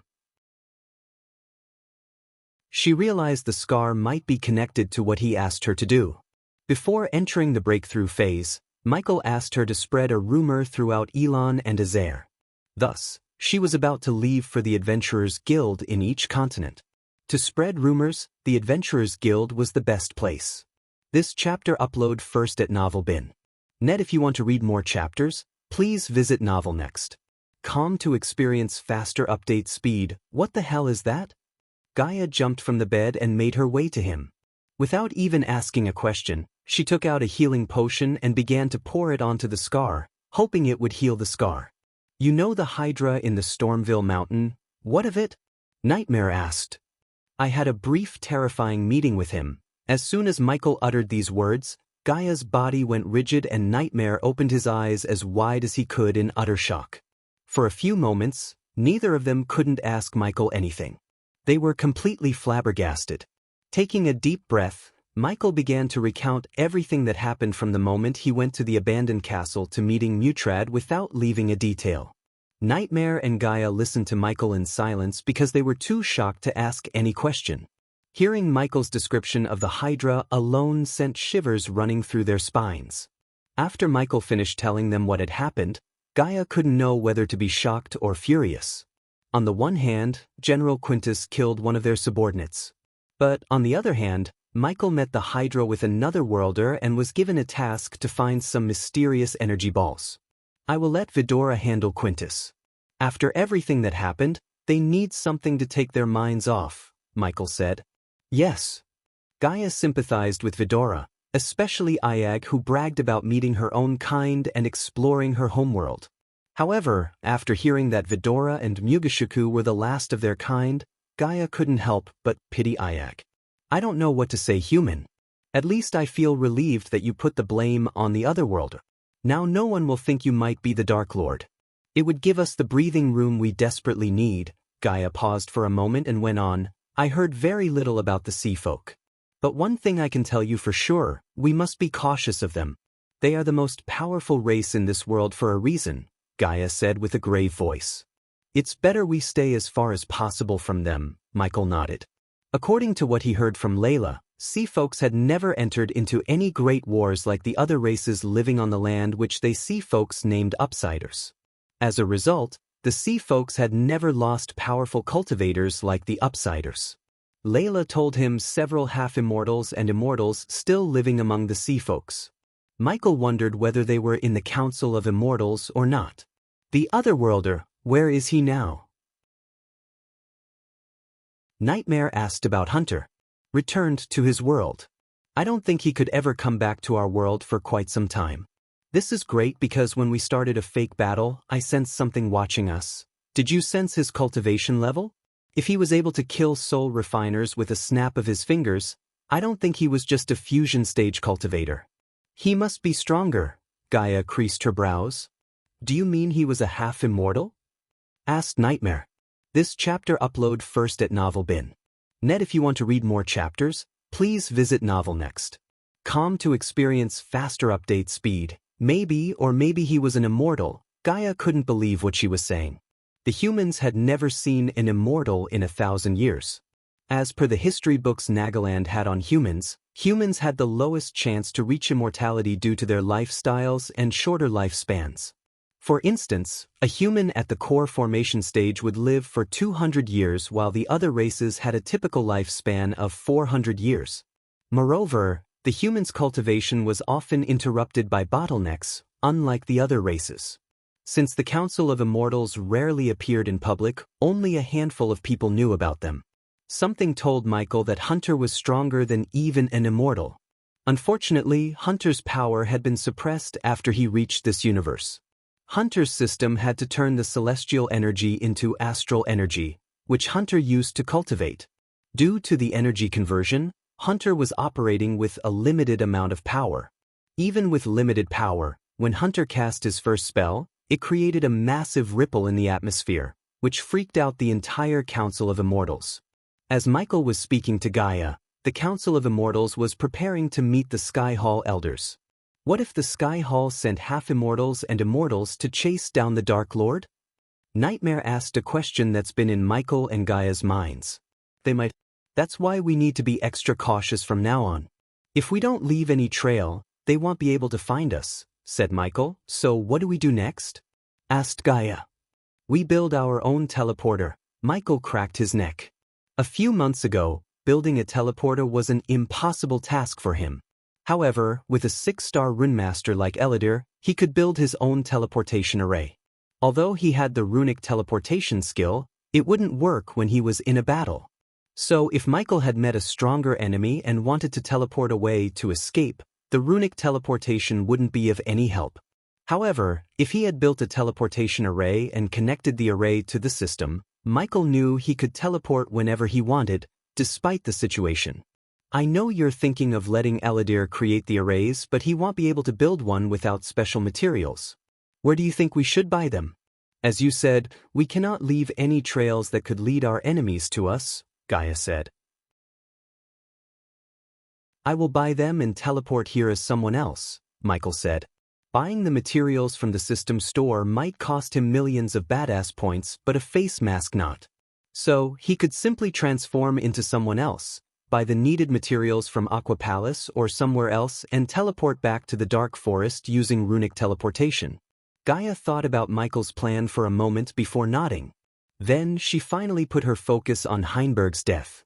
Just the thought that Quintus had killed Heinberg made Gaia's blood boil. She wanted to pay him a visit and rip him apart piece by piece. I don't want to rush Vidora, but I need Quintus dead within a week. We cannot let someone who killed our subordinate live for long. It makes us look weak, Gaia growled. Why don't we go somewhere else and let our pent-up anger out? Michael asked with a devilish grin. Are you thinking what I am thinking?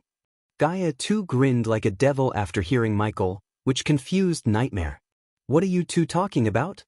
With a flick of his wrist, Michael took out the golden parchment he got from the Reaper before killing the Reaper. The Grim Reaper headquarters in Ar, Michael said.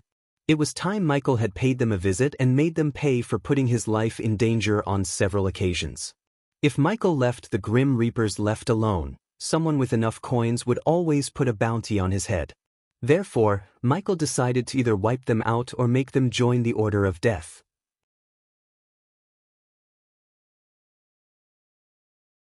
Chapter 614. Visiting the Reaper's Guild. When the night blanketed the forest between Sil Allery and Thara, Michael and Gaia descended through the canopy to the thicket. They navigated through the woods.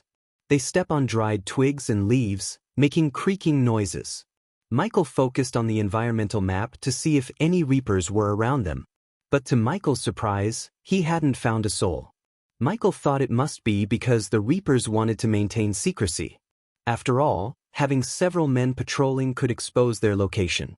Gaia followed the map, and eventually, they reached the hills adjacent to the forests. As far as one could see, there was nothing but stone before them. It should be here somewhere. Gaia furrowed her crease, running her hand through the rough surface.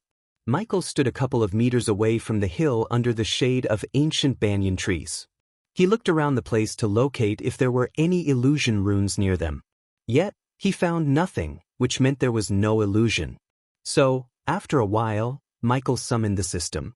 System, scan the place to see if there are any hidden entrances. Since it was just a simple scam, the system only asked for 5,000 badass points. Afterward, a pale blue light shot out from Michael, visible only to him, searching for hidden entrances in the hill. Off-Kraus, Michael knew there was a possibility the Reaper had given him the wrong location. But he looked the Reaper in the eyes when he received the parchment.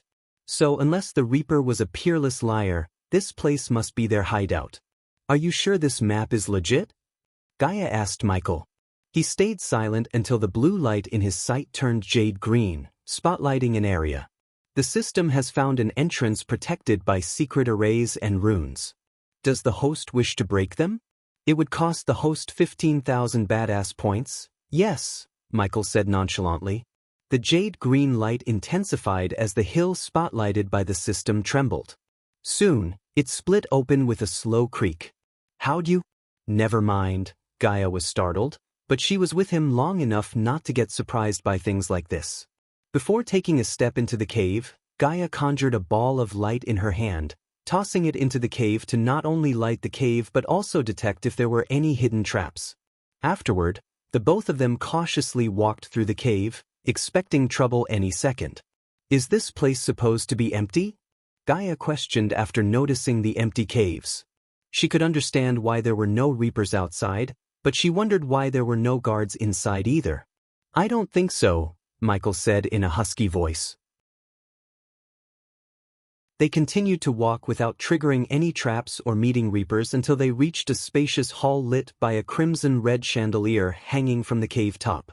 Surprisingly, the hall seemed to have been tossed by someone else. All the tables were either broken or upside down, the quest boards were destroyed, and what could have been the counter was burnt to ashes. This chapter upload first at Novelbin. Net. If you want to read more chapters, please visit Novelnext.com to experience faster update speed. This is not what I was expecting, Gaia said.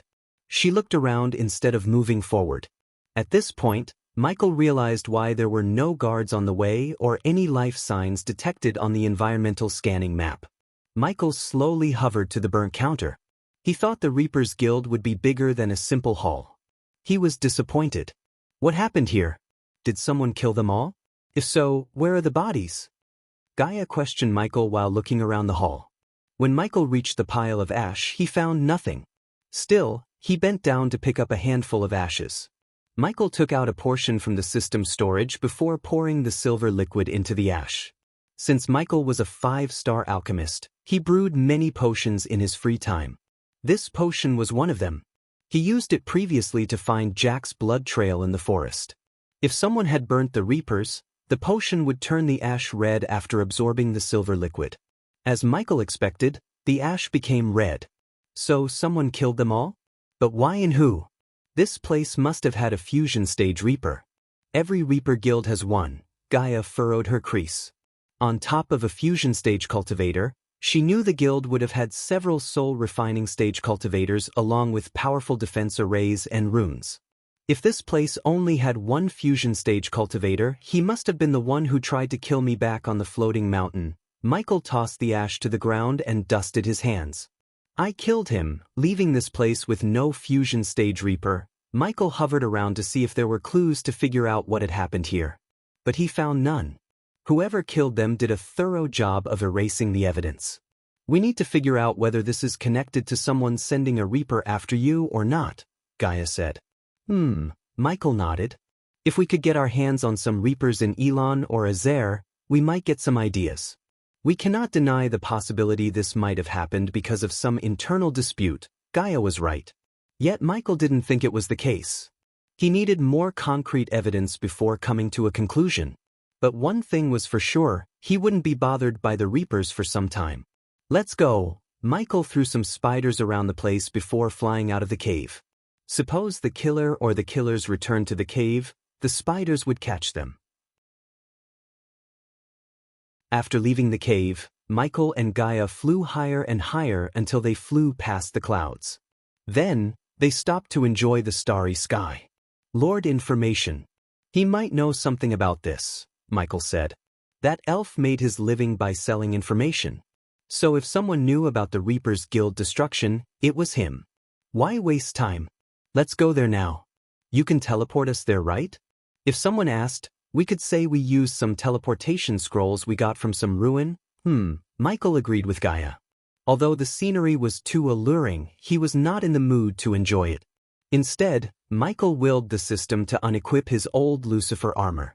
Thanks to Hunter, who disappeared wearing his dark suit too, his latest armor, Michael had to wear his old one. Because of that, Michael had to forge new armor again. But this time, Michael decided to take his time and forge the armor from the materials bought from the system. To do that, Michael had to upgrade the system first, which he would do as soon as the auction was over. This chapter upload first at Novel Bin. Net, if you want to read more chapters, please visit Novel Next. To experience faster update speed. When Michael appeared behind a tavern in Sarton, it was already midnight. The streets were empty, blanketed with a tiny layer of whiteness. The snowflakes rained down upon them, making the night colder and prettier too. Since Michael and Gaia visited Lord Information a couple of times, they knew the way to Mary's Flower, where Lord Information resides. The streets were void of any light except fireflies which illuminated the road and the falling snow specks. Michael and Gaia walked the paved streets under the embrace of darkness until they saw the brightly lit Mary's Flower shop. Even at this hour, the shop was brightened by 2 street lamps and a glowing blue rub atop the roses. Clink. Michael pushed open the door, ringing a bell attached to the door. Welcome to Mary's Flowers. The same brown-haired girl from before greeted Michael and Gaia with a bright smile. Can we meet Lord Information? It's kind of an urgent matter, Michael said. Send them in. Michael heard Lord Information's voice resonate in the room. They both followed the girl to one of the glass racks filled with rose bouquets. Sliding the glass door, the girl pulled the bouquet in the center just like before. After entering the room, Michael saw Lord Information sitting behind the oak table with a tall stack of parchments. He had enough parchments to bury a grown man underneath. The candlelight illuminated the elf's fatigued face. You traveled very fast from Royal Land to Thera and Thera to here. Lord Information surprised Michael and Gaia.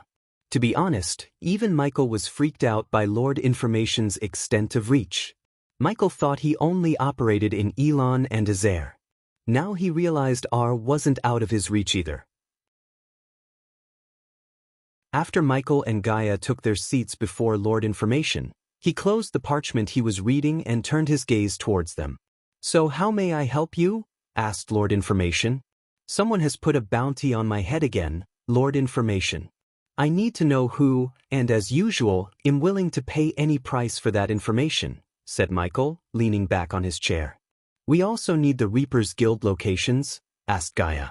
Lord Information had never been concerned about what his clients would do with the information provided by him. His clients valued privacy. So Gaia knew whatever she asked would strictly stay between them. "I have two kinds of information to provide you. First one, you will get for 100,000 coins. The second one will not cost you coins, but I require something else. But, of course, the second one is very valuable and might give you some answers," Lord Information said to Michael as though he was expecting Ghost to inquire about the Reaper's Guild. "It's a long day, Lord Information. So hit me straight with what you require," Michael said, deeply exhaling. With a nod, Lord Information flicked his wrist as several alchemy ingredients materialized on the table along with an old worn-out parchment. "Let me guess. You want me to refine a pill or a potion for you using these?" Michael asked, looking at all the alchemy ingredients on the table. Although it seemed like a simple task, both Michael and Gaia knew Lord Information wouldn't have asked for this instead of coins if it was an easy task. However, Michael could refine any pill or potion within a 5-star alchemist's domain. The pill requires to be concocted within 3 minutes, Master Ghost. 3 minutes? Gaia furrowed her brows. By looking at the ingredients and the parchment, Gaia was sure it was some ancient recipe that required ultimate skills. Not that she doubted Michael, but 3 minutes seemed too little.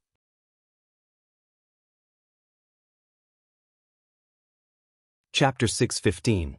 Plan to start an assassin's guild? You wouldn't have given me this if you didn't think I'm the right man for this task.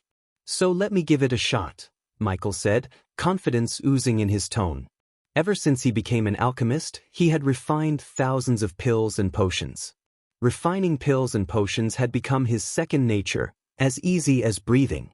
When Michael was inspecting the parchment, Lord Information took a few inches tall hourglass and placed it on the table. "You ready?" Lord Information asked. Michael nodded, conjuring the emerald green flames to dance above his palm. "Your time starts now." Lord Information put the hourglass upside down, letting the sand from one side slowly rain down. Regardless of the short time he had to finish, Michael remained calm. Because the calmer he was, the more focus he could put on the task at hand. He focused like a hawk, throwing one ingredient after another into the flame. Sitting beside Michael with one leg atop another, Gaia heard the ingredients crackle in the flame. The gentle warmth from the flames blankets her like a motherly hug, protecting her from the chillness in the air. Every time she exhaled, she could see her breath. It was that cold inside the room due to the coming winter. Little by little, the sand grew taller inside the hourglass. Finally, almost half the sand had fallen down from the top when 12 dark purple beads hovered above the jade-green flames. Lord Information had seen several top alchemists in R try and fail at what Michael had just done. Bluntly speaking, the elf was terrified of Michael's ability. Even among the orcs who had a natural talent for alchemy, there was no one like the human before him. Lord Information knew with time, Ghost would become the top dog in the alchemy world. Gaia and Lord Information remained without speaking a word, fearing if they did, it might break his focus. After the beads had formed above the flames, Michael willed the flames to disappear before pulling his arms together. As though the beads were connected to his hands, they slowly pulled towards each other. The beads then gradually merged together, forming a hand-sized ball, and then condensed into a sparkling purple pill in the air. "Finished in roughly 2 minutes," Michael said with a smirk. Lord Information stared at the pill while inhaling the sweet aroma coming from the pill. It turned the musty paper-smelling air aromatic. "As you wanted, 90% pure pill." Now it's time to fulfill your part of the bargain, Lord Information. Lord Information examined the pill until he placed it in a wooden box cushioned with red cloth inside. After that, Lord Information opened up a drawer on the table. Michael and Gaia heard some ruffling as though the elf was rummaging through some parchments. Then, he eventually took out a parchment made of red paper. However, the elf didn't hand it over to Michael. Instead, he opened it up to read it himself. "The Grim Reapers are no more," Lord Information said nonchalantly. "What?" Gaia furrowed her crease. She could swear she had just heard the elf say the Grim Reapers are no more. This chapter upload first at Novel Bin. Net, if you want to read more chapters, please visit Novel Next. Com to experience faster update speed. That's right. They were all wiped out last night. If you go to their headquarters, you will find nothing but ruins, Lord Information stated. Lord Information looked up from the parchment to see Ghost's reaction. As expected, Ghost had dark lines on his forehead. "It's definitely connected. Whoever sent a Reaper after me killed the others to wipe out the evidence. But who and why?" Michael questioned himself. At least you won't have to worry about the Reapers anymore. After all, no guild, no contracts. Michael's train of thought got interrupted by Lord Information. After hearing Lord Information, Michael had no intention to go to their guild locations because he knew he wouldn't find anything. Whoever wiped them out was nothing but thorough. It would be a waste of time to go check the ruins. Lord Information hadn't built his empire by giving false or unverified information to his clients. Besides, Michael had to brew more cures for the plague instead of wasting his time. "Thank you, Lord Information." Michael stood up since he had nothing more to ask of the elf. "Here's a piece of free information, Master Ghost." "Isn't all rainbows and butterflies," Lord Information said as Michael nodded before leaving the elf to his works. "What the hell was that?" Gaia exclaimed as soon as they walked out of Mary's flower shop. "The Grim Reapers are no more? I don't think it's a coincidence someone sent a fusion stage Reaper after you and the Reapers Guild suddenly got wiped out from existence." Gaia's voice was grave. "It's not," said Michael calmly. "I'm telling you, human. I have a bad feeling about this. It's like someone is stalking us." Gaia took a deep breath. Michael, on the other hand, stayed calm as always. Just making everyone think Hunter was the Dark Lord took tremendous pressure off his shoulder. Without this pressure, Michael was able to plan and see things more clearly. Whoever wiped out the Reapers did us a favor. As the elf said, now no one can put a bounty on our heads. It's a pity we couldn't swallow the Grim Reapers into our organization. But it paves the way to something greater, something I'm best at, Michael grinned. Looking at the bright grin on his face, Gaia was taken aback by surprise. His smile was like that of a kid who received a brand new toy he had wanted for a long time. The smile wiped away the worries in Gaia's heart as it always did. "You're clearly planning something. Tell me what it is?" Gaia asked. "Isn't it obvious, my dear Snakey?" Michael pinched her cheek hard enough to turn her cheeks red. This chapter upload first at Novel Bin. Net, if you want to read more chapters, please visit Novel Next. Com to experience faster update speed. "We are going to start our own assassin guild," Michael smirked. After finding out about the Sea Folk's arrival, Michael knew he needed to further strengthen the might of his army. He knew the nature of these cultivators. Sooner or later, they would try to control the Upsiders so they could be more powerful. As far as he was concerned, they just used the Dark Lord as an excuse to step into their world. He couldn't care less about the Sea Folk for now. However, since they were set on finding the Dark Lord, he would fight back. That was his resolve. To his glee, he received a new opportunity to increase his power. At the moment, General Quintus was walking through a dark cave. He used an oil torch to light the path in front of him. There was something odd about the cave. Quintus couldn't describe the feeling, but it was there. If he had to, he would describe the cave as a nest of evil. Even a war veteran like Quintus shivered, taking steps forward. Eventually, after walking for almost 15 minutes without any guards or weapons, Quintus reached a stone door. He took a deep breath before knocking on the stone door 3 times. The door slowly creaked open, revealing a dark room lit with red orbs on the walls. Quintus twitched his nose, trying to prevent the putrid smell in the air from entering his nostrils. He looked around to locate the master of this place.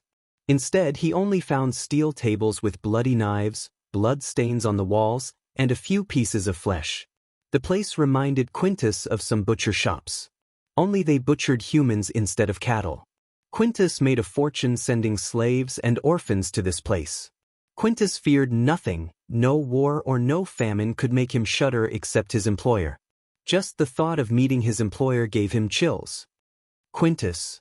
His body went rigid when he heard a whisper resonate in the room. "Did you finish your task?" the voice whispered again. It sounded neither of a man nor a woman. Rather, this voice was beastly. "Yes," Quintus said. Beads of sweat formed on his forehead as he shivered. He tried to turn his head, but his brain refused to obey his commands. "Good, good, good," the whisper sounded close to his ear. He could feel his neck hair stand up straight. True to his words, Quintus finished his task. "It's time you received the gift, my dear Quintus." A cold chill ran through his spine. He hardly had time to wonder when he felt a strong force pushing him onto one of the steel tables stained with blood. Arg! Quintus wiggled violently to fight the invisible force. However, the force lifted him off the ground, putting him on the table. His hands and legs went rigid as Quintus couldn't feel them anymore. In fact, he only had feelings in his eyes. Sooner, Quintus noticed red orbs flicker. "You will thank me later," the voice said. It wasn't too long before Quintus saw his mysterious employer. He didn't know the employer was a he or a she. In fact, he even doubted it was even a human. The figure that appeared in his sight had a humanoid shape, approximately 3 meters tall, and was covered in dark hooded cloaks, making them closely resemble spirits. The face was barely visible due to the cloak. Whatever Quintus saw was grayed and decayed, looking like a decomposing corpse. Its breath smelled putrid, like blood and poison. Quintus tried to move his body only to fail. Except for his eyes, he couldn't move an inch of his body. "You rattled the death's cage," the creature whispered, gliding in the air around Quintus. This meeting was supposed to be an exchange. He was supposed to show the bloody blade that took Heinberg's life and receive the said gold coins in exchange. But not in a million years Quintus thought he would end up on this torture table. "Only the gift can save you now." The figure touched Quintus with its slimy-looking grayish hand. He felt a bone-chilling coldness throughout his body when it touched his skin. "Eeg!" Quintus gasped for air as his eyes suddenly turned as white as pure snowflakes. The creature slowly glided over Quintus' head, running its cold nails through his neck. Then, suddenly, it lunged his teeth at Quintus' neck. Blood sprayed out of his neck as the creature sunk its teeth deep into his neck. His entire body started to shake. Little by little, veins popped out from Quintus' skin. In just a few moments, Quintus opened his mouth, revealing his canine tooth slowly, taking the shape of vampire fangs. The novel will be updated first on this website. Come back and continue reading tomorrow, everyone. The novel will be updated first on this website. Come back and continue reading tomorrow, everyone.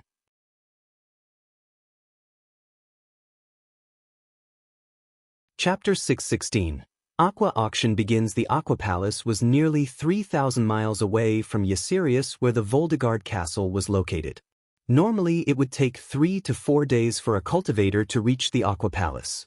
Since Eve was accompanying Michael with the 4 soul refining stage protectors, Michael, Gaia, and Nightmare flew to the Aqua Palace instead of simply teleporting.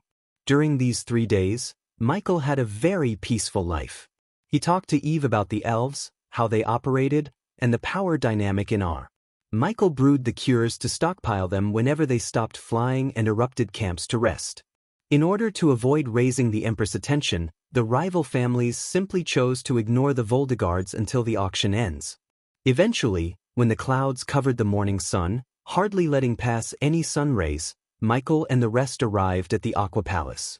The people on the island gradually increased as more and more people arrived at the island by luxurious ships, airships, and simply flying like Michael.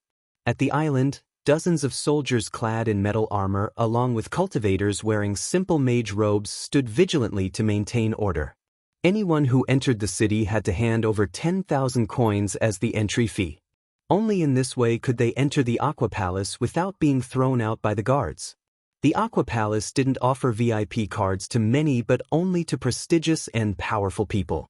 Every time an auction begins, the soldiers were informed about the VIP card holders so they could provide the utmost respect and excellent service. Because of that, the soldiers instantly recognized Eve and allowed them to fly directly to the entrance instead of walking like the rest. Although the nobles who witnessed the special treatment felt annoyed, they didn't dare to question the guards, which was equivalent to questioning the Aqua Palace itself.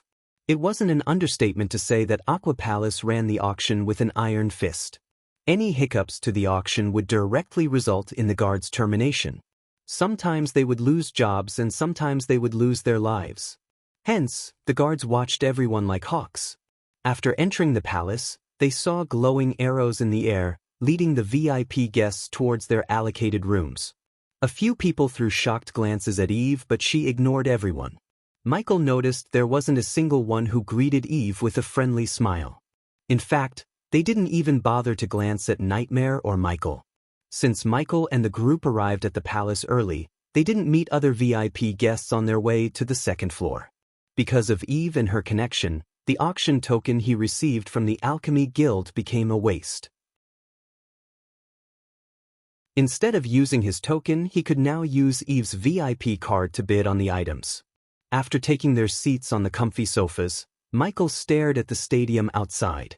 It reminded him of the football stadiums on the Earth. Only this was several times bigger and grander than them. They all witnessed the stadium getting filled with people rapidly in silence. Michael was actually shocked to see the thousands of nobles in one place. He knew the Aqua Palace must have earned millions just by the entry fee alone.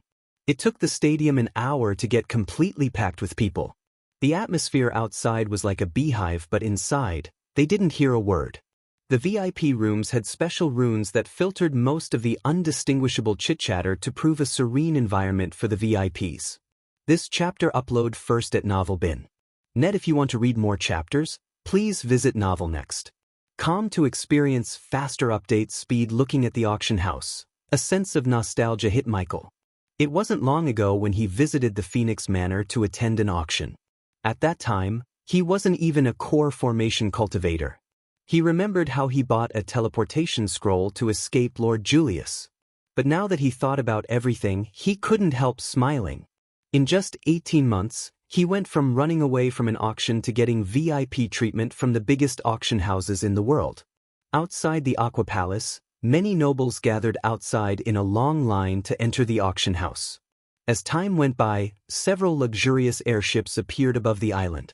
One of them was painted in crimson, red, and black. If Michael was outside, he would compare the airship with the Zeppelin. But again, he would be more furious than curious. Because the ship had the emblem of Kingdom Wuxia. Several figures clad in fiery robes flew out of the Zeppelin and directly entered the palace from above.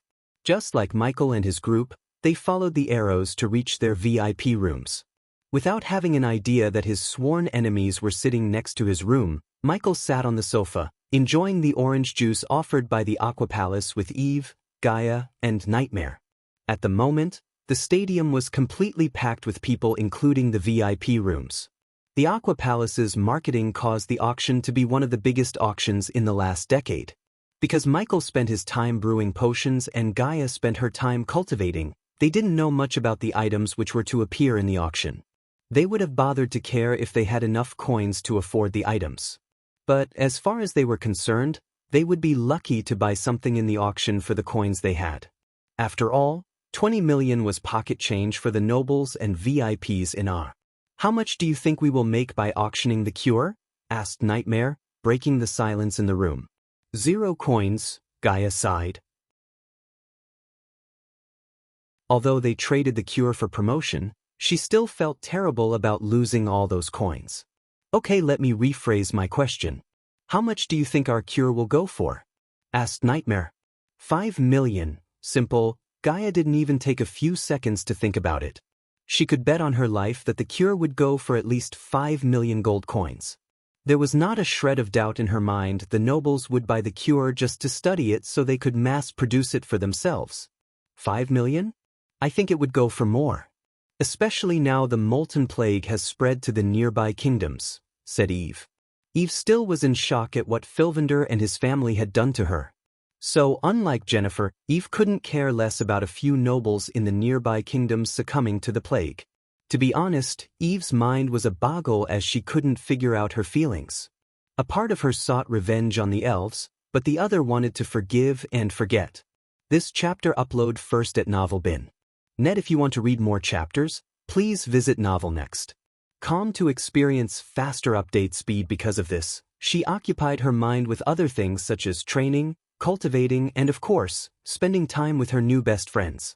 With Michael and Gaia's guidance, Eve had already begun to come up with ideas to lead the Voldegards better than her father. However, almost 60% of the remaining elders supported Jennifer, but fortunately, she rejected the offer to lead the family without a single thought. Moreover, she named Eve as the better suited to lead the family, not her. Michael was glad Jennifer didn't turn out to be yet another cringe girl who would eventually end up as his enemy. Although Jennifer disliked the idea of waiting till the molten plague spread across the continent, she didn't question Michael or Gaia. On the contrary, despite everything, Jennifer felt grateful to them. If it wasn't for Ghost, she wouldn't be alive to complain. Good, Gaia grinned. I would be more glad if the Empress herself got sick with the plague, Gaia thought to herself but didn't dare to speak these words out loud. On the other hand, Michael wondered whether the Thusians would attend the auction or not. After all, they were at war with many kingdoms at once. To this moment, he had no idea that several elders and a minister in Thusia were sitting just next door, having quite a chat with some elders. What's taking them so long? Nightmare couldn't help asking after looking at the crowded stadium. There wasn't a single seat left empty, but still, they didn't start the auction. So Nightmare wondered what was keeping the Aqua Palace from starting the auction. He particularly looked at Eve for an answer, but she had none. But when she was about to say she didn't know the reason, they all had a thunderclap resonating throughout the arena. The entire stadium became death silent following the thunderclap. They all looked around to see what was happening. Some thought the auction was about to begin, but people like Eve who attended auctions before knew it wasn't the case. A few seconds later, a bright golden light appeared from the sky and landed right in the stadium's center. The bright golden light radiated a warmth that everyone in the stadium, including Michael, felt. Because of his X-ray vision, Michael was able to see a man standing in the golden light. To Michael's surprise, the man was also a fusion stage cultivator who was just one level away from reaching the half-immortal stage. Michael slightly moved forward, focusing on the man. Whoever it was, the man loved theatrics. He could have entered the place through the VIP channel, but he chose to enter through the open space above the stadium. The man loved heroic entrances. The golden light enveloped the man for another minute or two until it gradually faded away. Only then could everyone see the man who had just arrived. "It's the Golden Prince," someone from the crowd shouted without realizing the stadium had grown silent.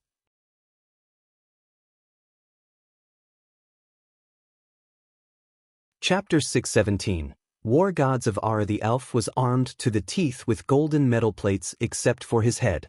So Michael could see the striking golden hair fluttering in the wind, blue eyes, and glowy skin. He simply waved his hand at the crowd before flying toward one of the VIP rooms. The elven prince left a golden light trail on his way to the VIP room. After the elf disappeared from his sight, Michael tilted his head to question Eve. "Who is he?" "The third prince of Gondolin," Eve said. Gondolin could be said as the capital of Ar because the Empress ruled the continent from there. Although the dwarves never recognized the Empress' authority, the dwarves avoided messing with the Empress. Because the dwarves were afraid of the princes.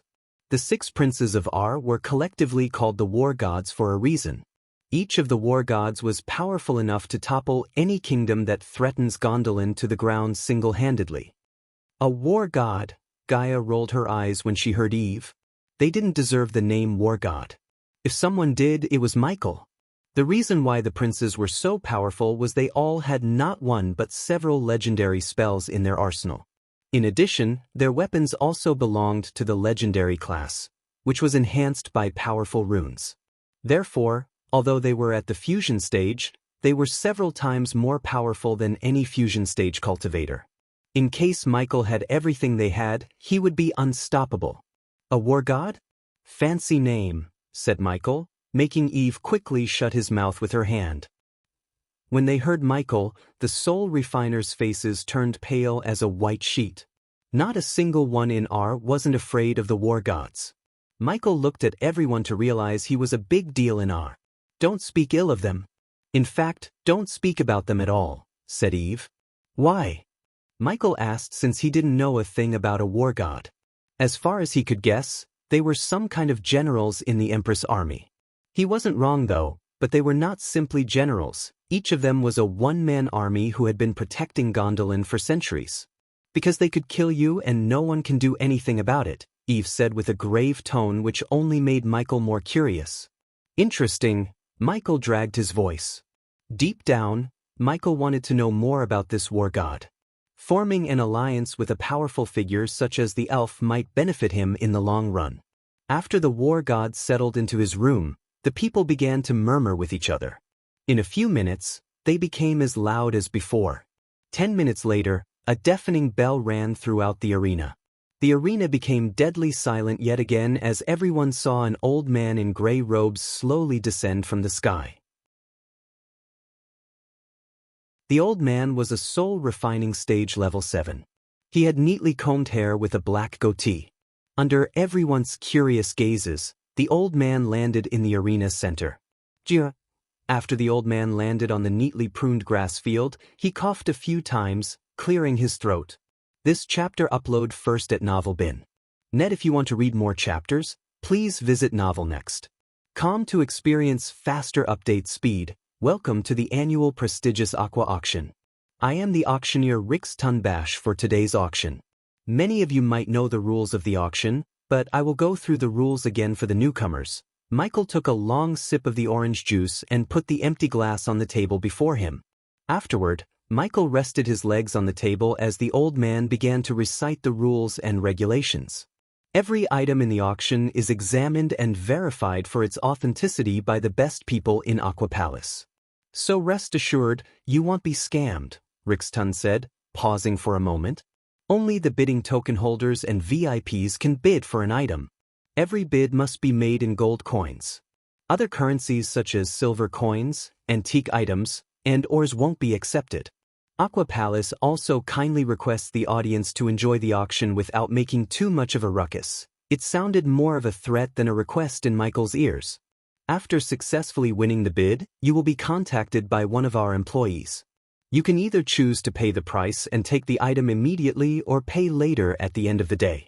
The auction will last for 3 days and battles are strictly forbidden on the Aqua Palace grounds. Rixtun's grave voice reverberated through the arena. Knowing the Aqua Palace, none dared to break the rules. After all, the Aqua Palace was owned by the Arctic Hall and the Empress. Well, the rules have already been finished. I think everyone is very clear in mind. Michael was disappointed and surprised at the same time. He expected Rixtun to inform them about giving the buyers some protection, but he said nothing about it. What if someone decided to steal the item after one leaves the island? If you don't have the power to hold on to your items, then you don't deserve it. That's an unwritten rule in Aqua Auctions, Gaia said nonchalantly. That's unfair, Nightmare sighed, feeling disappointed by the Aqua Palace. Even Michael was disappointed too. A prestigious auction like the Aqua Auction should provide the buyers some security until they reach their destination. Otherwise, the powerful people could just snatch away an item from the weak. Back on Elon and Azair, many auctions resulted in an all-out war between noble families or between some rogue cultivator and a noble family. Either way, the auctions always resulted in bloodshed. The importance of a teleporter seemed higher and higher in Michael's mind. The crowd remained silent, listening to Rixtun without daring to utter a word until he finished going through the rules. Now that I went through the rules, it's time to finally start what you've been waiting for all this time. Let the annual aqua auction begin. The crowd erupted into cheers as soon as the crowd heard Rixtun's thunderous shout. Only a small percentage possessed a bidding token to bid on items among the thousands of people. Still, they all cheered because not every day could they witness rare, ancient items with their own eyes. Plus, if they were lucky, they could see a nice battle outside the Aqua Island obviously. Soon, Rixtun turned his palms as a black pillar emerged from the grass field near Rixtun. A silver long sword rested upon the pillar, glistening in the light. Even from their rooms, Michael could hear the sword humming. The blade had a large, warped crossguard, which was to ensure the blade was both balanced and capable of protecting the owner's hands against any sliding sword. In addition, the crossguard had a gilded eye on each side, a clear sign this weapon belongs to a champion. A fairly small pommel was decorated with gilded linings, fancy decorations for a fancy sword. The blade itself was engraved. Ancient symbols were engraved on the blade, giving the blade a unique look. With a single look, Gaia could tell the sword belonged to the epic class. To be honest, she had never expected the Aqua auction to begin with an epic class item right out of the bat. It seemed like this year's Aqua auction would be a special one. Rixtun pointed at the silver sword. This is an epic class weapon. As far as our experts tested the sword, it could give the wielder a speed boost as well as create a low-pitched vibration to void off mindless beasts. To Michael, the sword sounded okay, but the others were so excited as many drooled at the sword. However, Michael had no intention of buying the sword even though he was in need of a good pair of swords. The starting bid for this sword is 1 million gold coins, Rixtun said. This chapter upload first at Novelbin. Net if you want to read more chapters, please visit Novel Next. To experience faster update speed. Not even a second passed since Rixtun spoke when someone from a VIP room bid for the sword. 1.5 million. Another one bid for the sword from another VIP room. Because the VIP rooms were shielded by the black glass, no one could see who was inside another VIP room. That was why Michael didn't see the Thusians bidding for the sword. Michael noticed Rixtun had never mentioned a certain amount to increase for each bid like the auction he had attended. So the bid for the sword went from 1.5 million to 4 million in a few minutes. 7 million. Suddenly a clear, crisp voice echoed through the arena, drawing everyone's attention. Michael turned his head in the voice's direction, but the black glass covering each VIP room prevented him from locating the voice's owner. However, Michael had X-ray vision to see through the mirror. His thermal vision showed Michael a man's silhouette. If he was right, it was the Golden Prince who bid for the sword. The nobles in VIP rooms instantly recognized the prince's crisp, steel-like voice. They wanted the sword for themselves, but it was not worth crossing the Golden Prince. As a result, they all stopped bidding for the sword. It's bad for business, Nightmare said. No shit, Gaia agreed with Nightmare. If I had an auction house, I would mask everyone's voice and prevent anyone from revealing their background. That way, everyone can bid without fearing the strong. Gaia was right as always. When it comes to anything related to making money, she was an unparalleled genius. At least, she was more intelligent than the Aqua Palace owners, who didn't think of masking the VIPs. Otherwise, the sword would have gone for more than 7 million. Sold for VIP number 3, the Golden Prince. Rixtun shouted, revealing the man who just bid for the sword. Sitting on the sofa, Michael furrowed his brows.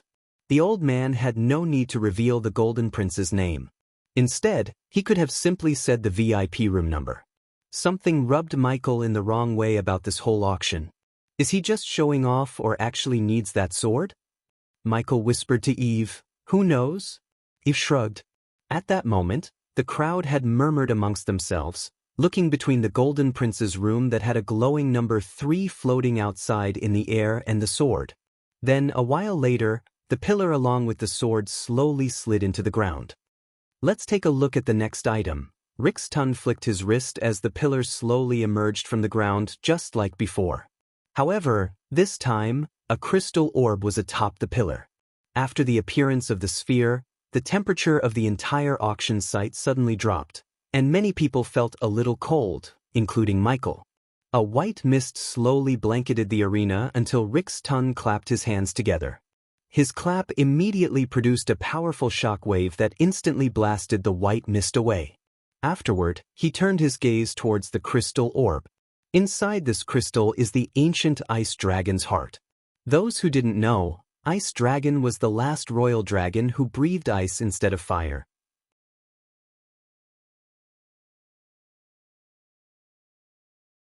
Chapter 6:18. The Hunt Family and the Cure. As Rixton mentioned, the heart inside the ice crystal belonged to an ice-breathing dragon that lived in the treacherous ocean.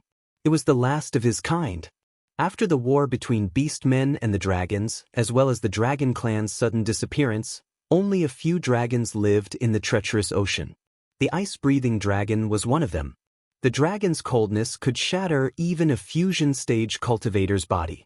Since it lived in a treacherous ocean, none dared to bother the dragon until a brave adventurer managed to collect a few body parts of the dragon. As soon as Michael heard Rixton, he desired to get the heart for Nightmare. He could think of a few potions that could use the dragon's heart as an ingredient to give Nightmare a new ability. However, he doubted he could get his hands on the dragon's heart. If I started to list out the things you can do with the ice dragon's heart, we will all have to be here the whole day. So, I would directly begin the bidding instead of wasting everyone's time. The starting price of this treasure is 10 million. People gasped for air in shock after hearing the outrageous price. 20 million, right out of the bat, a noble doubled the bid by placing a 20 million bid. That's my current net worth, Michael sighed, thinking how poor he is compared to the nobles in our. 25 million, another man shouted from a VIP room. 50 million. Not even a couple of minutes passed since Rixton started the bid, but they had already hit the 50 million mark. It was truly outstanding. Am I jealous of them? Michael questioned himself after seeing the real wealthy people showing how rich they are to the world. Michael was taken aback by surprise. Someone had increased the body by 25 million like it was nothing. Michael activated his thermal vision to locate the rich noble. His eyes scanned all the VIP rooms. But unfortunately, the one who bid was adjacent to their VIP room, which prevented Michael from looking at them.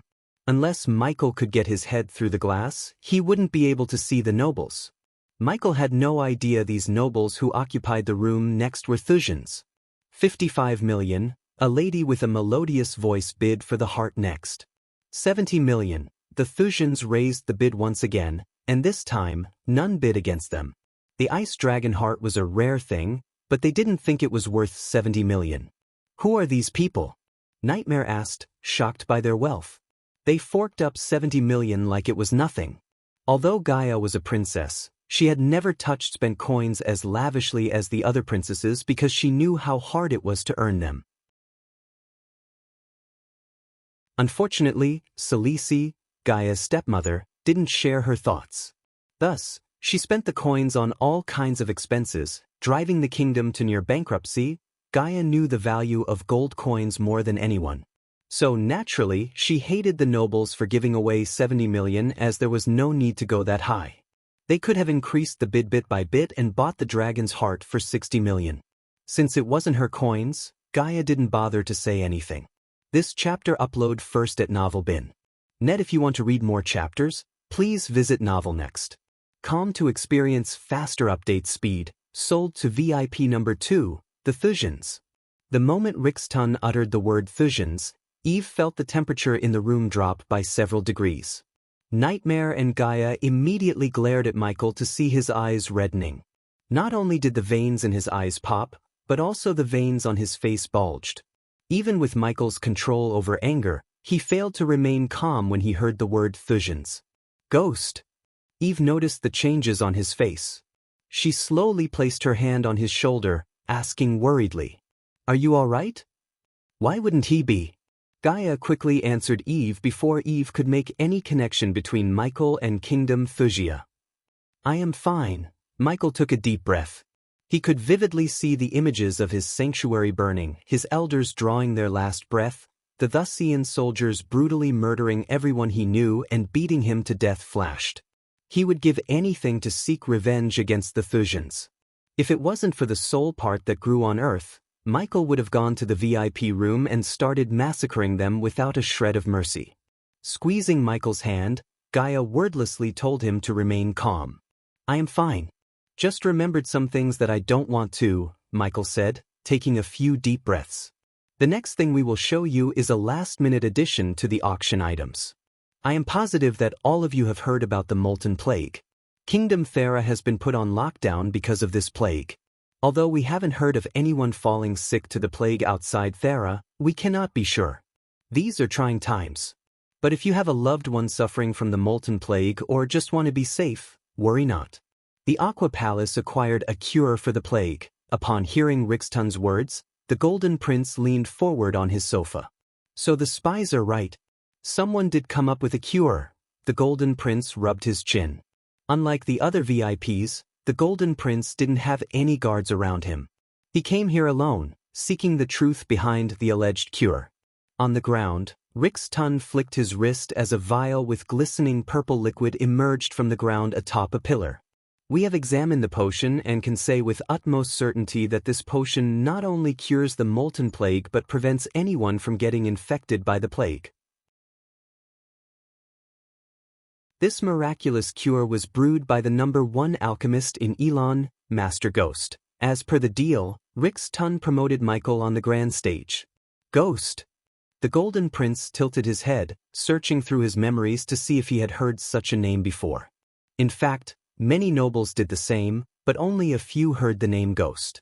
These nobles had some connections to Azer and Elon, unlike the rest, who failed to recognize Michael. But, of course, the handful of nobles who recognized Michael included the Thusians. After all, Michael was the Thusian Alchemy Guild's leader. So naturally, they heard about Ghost even though they had never met him eye to eye. These Thusians even had the audacity to feel proud, except for a few who opposed Ghost for giving the cure to Aqua Palace instead of His Majesty Maxim Barnes. The starting bid for this potion that would change the fate of R is 5 million gold coins. 7 million. Michael heard a stoic voice for the first time. Michael didn't see the man, but his voice made Michael imagine a Viking with a full beard and muscular body. Because the voice was rough, thick, and heavy. 10 million. This chapter upload first at Novelbin. Net, if you want to read more chapters, please visit Novel Next.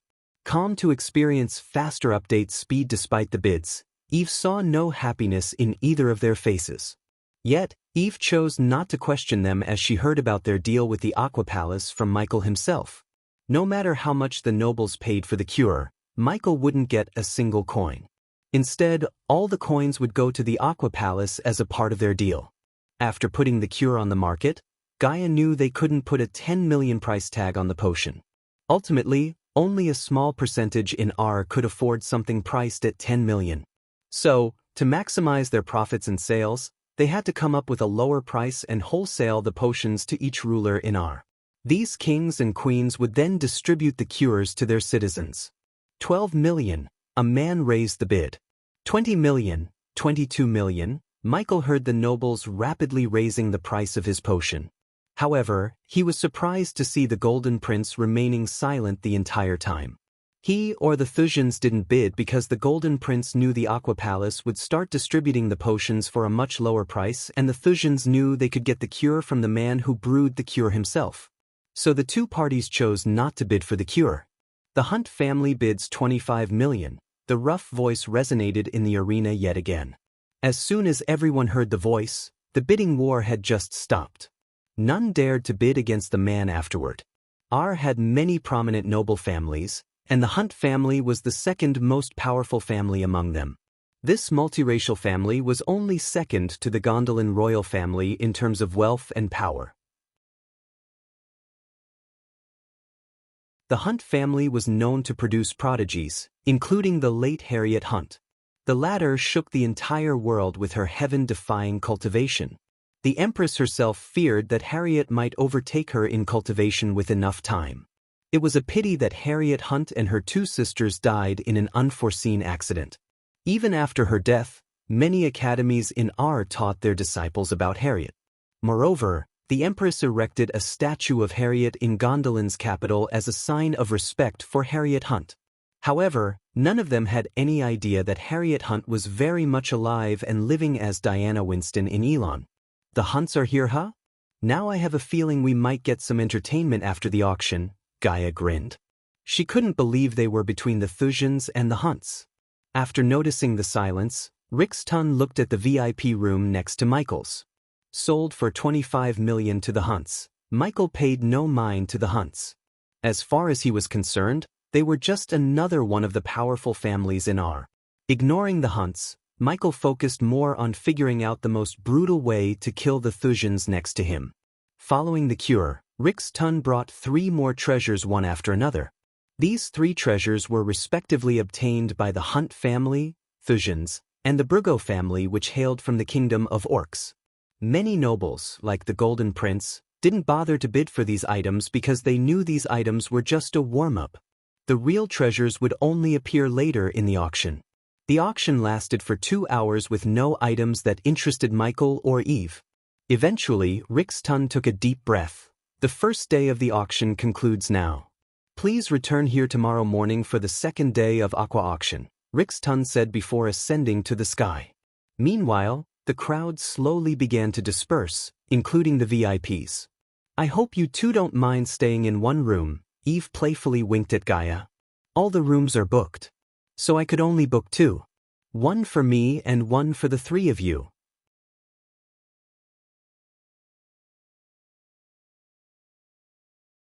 Chapter 6:19 Marriage of Ghost and Victoria. The Voldegards booked a room in a luxurious tavern.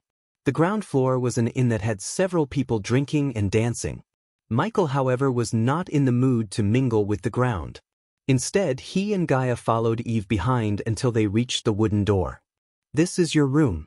If you need something, I am just a door away, Eve said as Michael twisted the metal knob, opening the door with a small creak. See you tomorrow. Michael nodded at Eve before walking into his room with Gaia. The room was clean, neat, and cozy. There was a white queen bed big enough for Michael and Gaia, a large window draped with an orange curtain, blocking the light, and a small round table with a couple of red chairs for them to dine in. Nightmare leaped onto the bed and bounced on it to see how bumpy the bed was. Thusians, huh? Gaia asked, closing the door behind her. The room fell silent as Michael just leaned on the wall watching the busy streets through the cracks between the curtains. If it makes you any better, we can go kill them. Gaia came to his side. She slowly hugged him from behind and rested her head on his shoulder. Immediately, Michael felt the light jasmine fragrance coming from her. Her hug was tight and warm. It had a certain magical effect to make him smile for a moment. Put simply, Michael was already planning on it. The best way to contain his anger was to blow off some steam. Otherwise, his mind wouldn't work at full capacity. As a result, he might make mistakes. Michael did not want to make any mistakes, especially now with the sea folks on his tail. Therefore, Michael decided to kill the Thusians. However, he had to wait till the night falls when his power would grow significantly. Meanwhile, Michael sent a couple of drones to follow the Thusians and ordered Azazel to watch the feed. Michael ordered Azazel to inform him as soon as possible in case something felt wrong. After Heinberg's death, Michael was thinking of something permanent to watch over the feeds coming from the spiders. Since Azazel was in physical form, he would be more useful to Michael outside the dark forest than inside. He wanted something else to take Azazel's place of watching the feed. Why don't we go into their room, make them weaker with the plague and kill them nice and slowly? Gaia slowly ran her fingers through Michael's chest. Her voice was extremely seductive. If it wasn't for his promise that he wouldn't take her before the marriage, he would have been on the bed right now. But even her seductive tone couldn't take his mind off of the Thusians. Every time he blinked, he could see nothing but dead bodies and the burning sanctuary. After merging with all the soul pieces, the feeling of betrayal became several times stronger. At that moment, he would give anything to wipe out Thusia from existence. Hey Gaia! Michael turned around to look her in her eyes.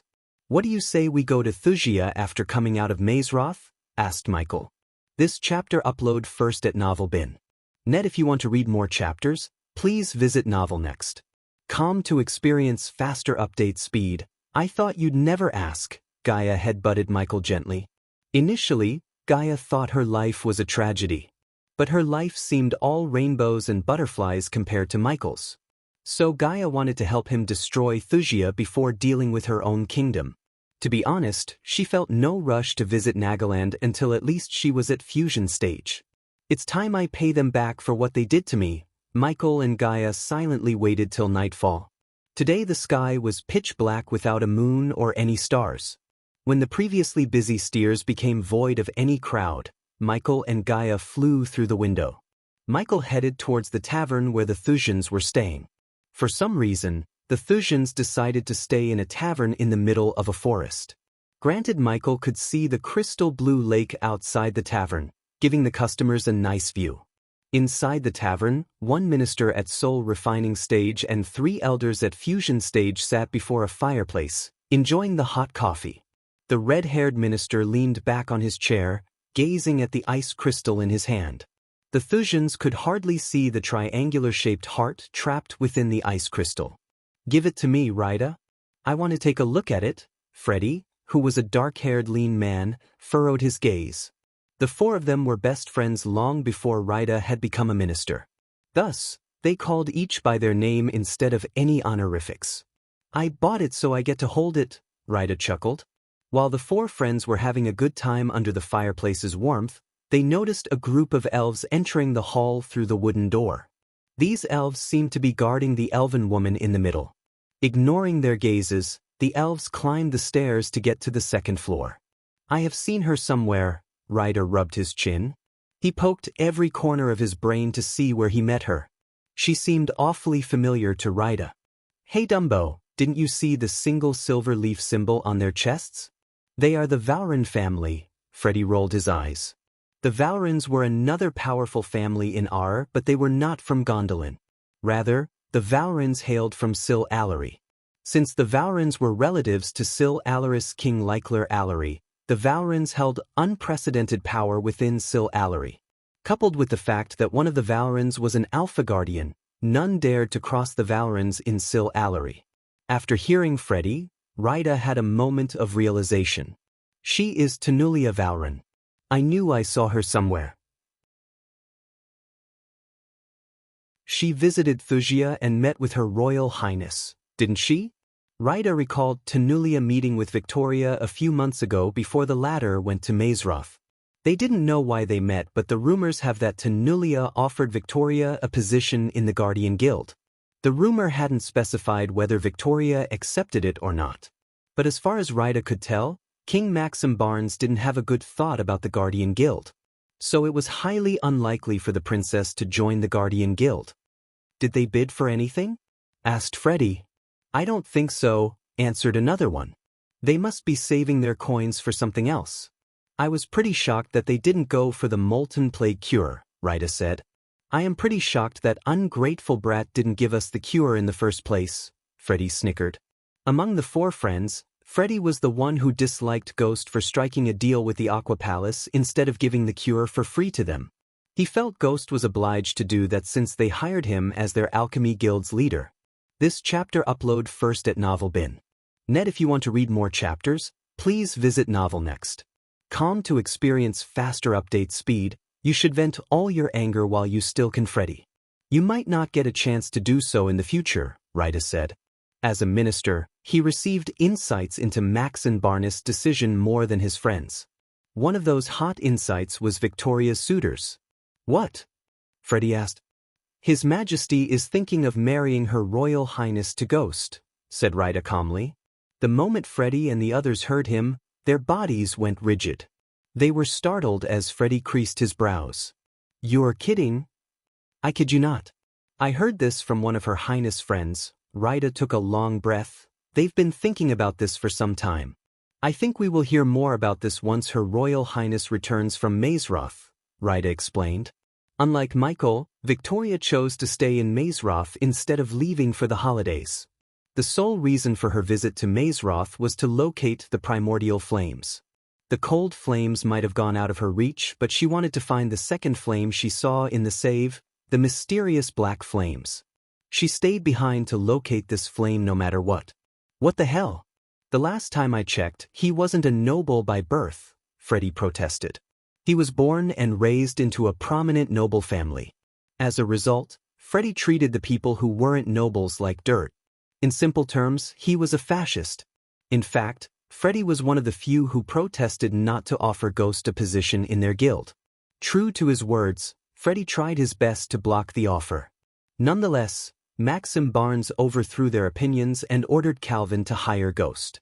If Freddy valued nobility, Maxim valued power. He wanted talented and powerful people to serve him instead of others. That way, he could rule the entire world in the future. With the cosmic stream, his dream wasn't too far. Do you think His Majesty will give a shit about nobility in this case?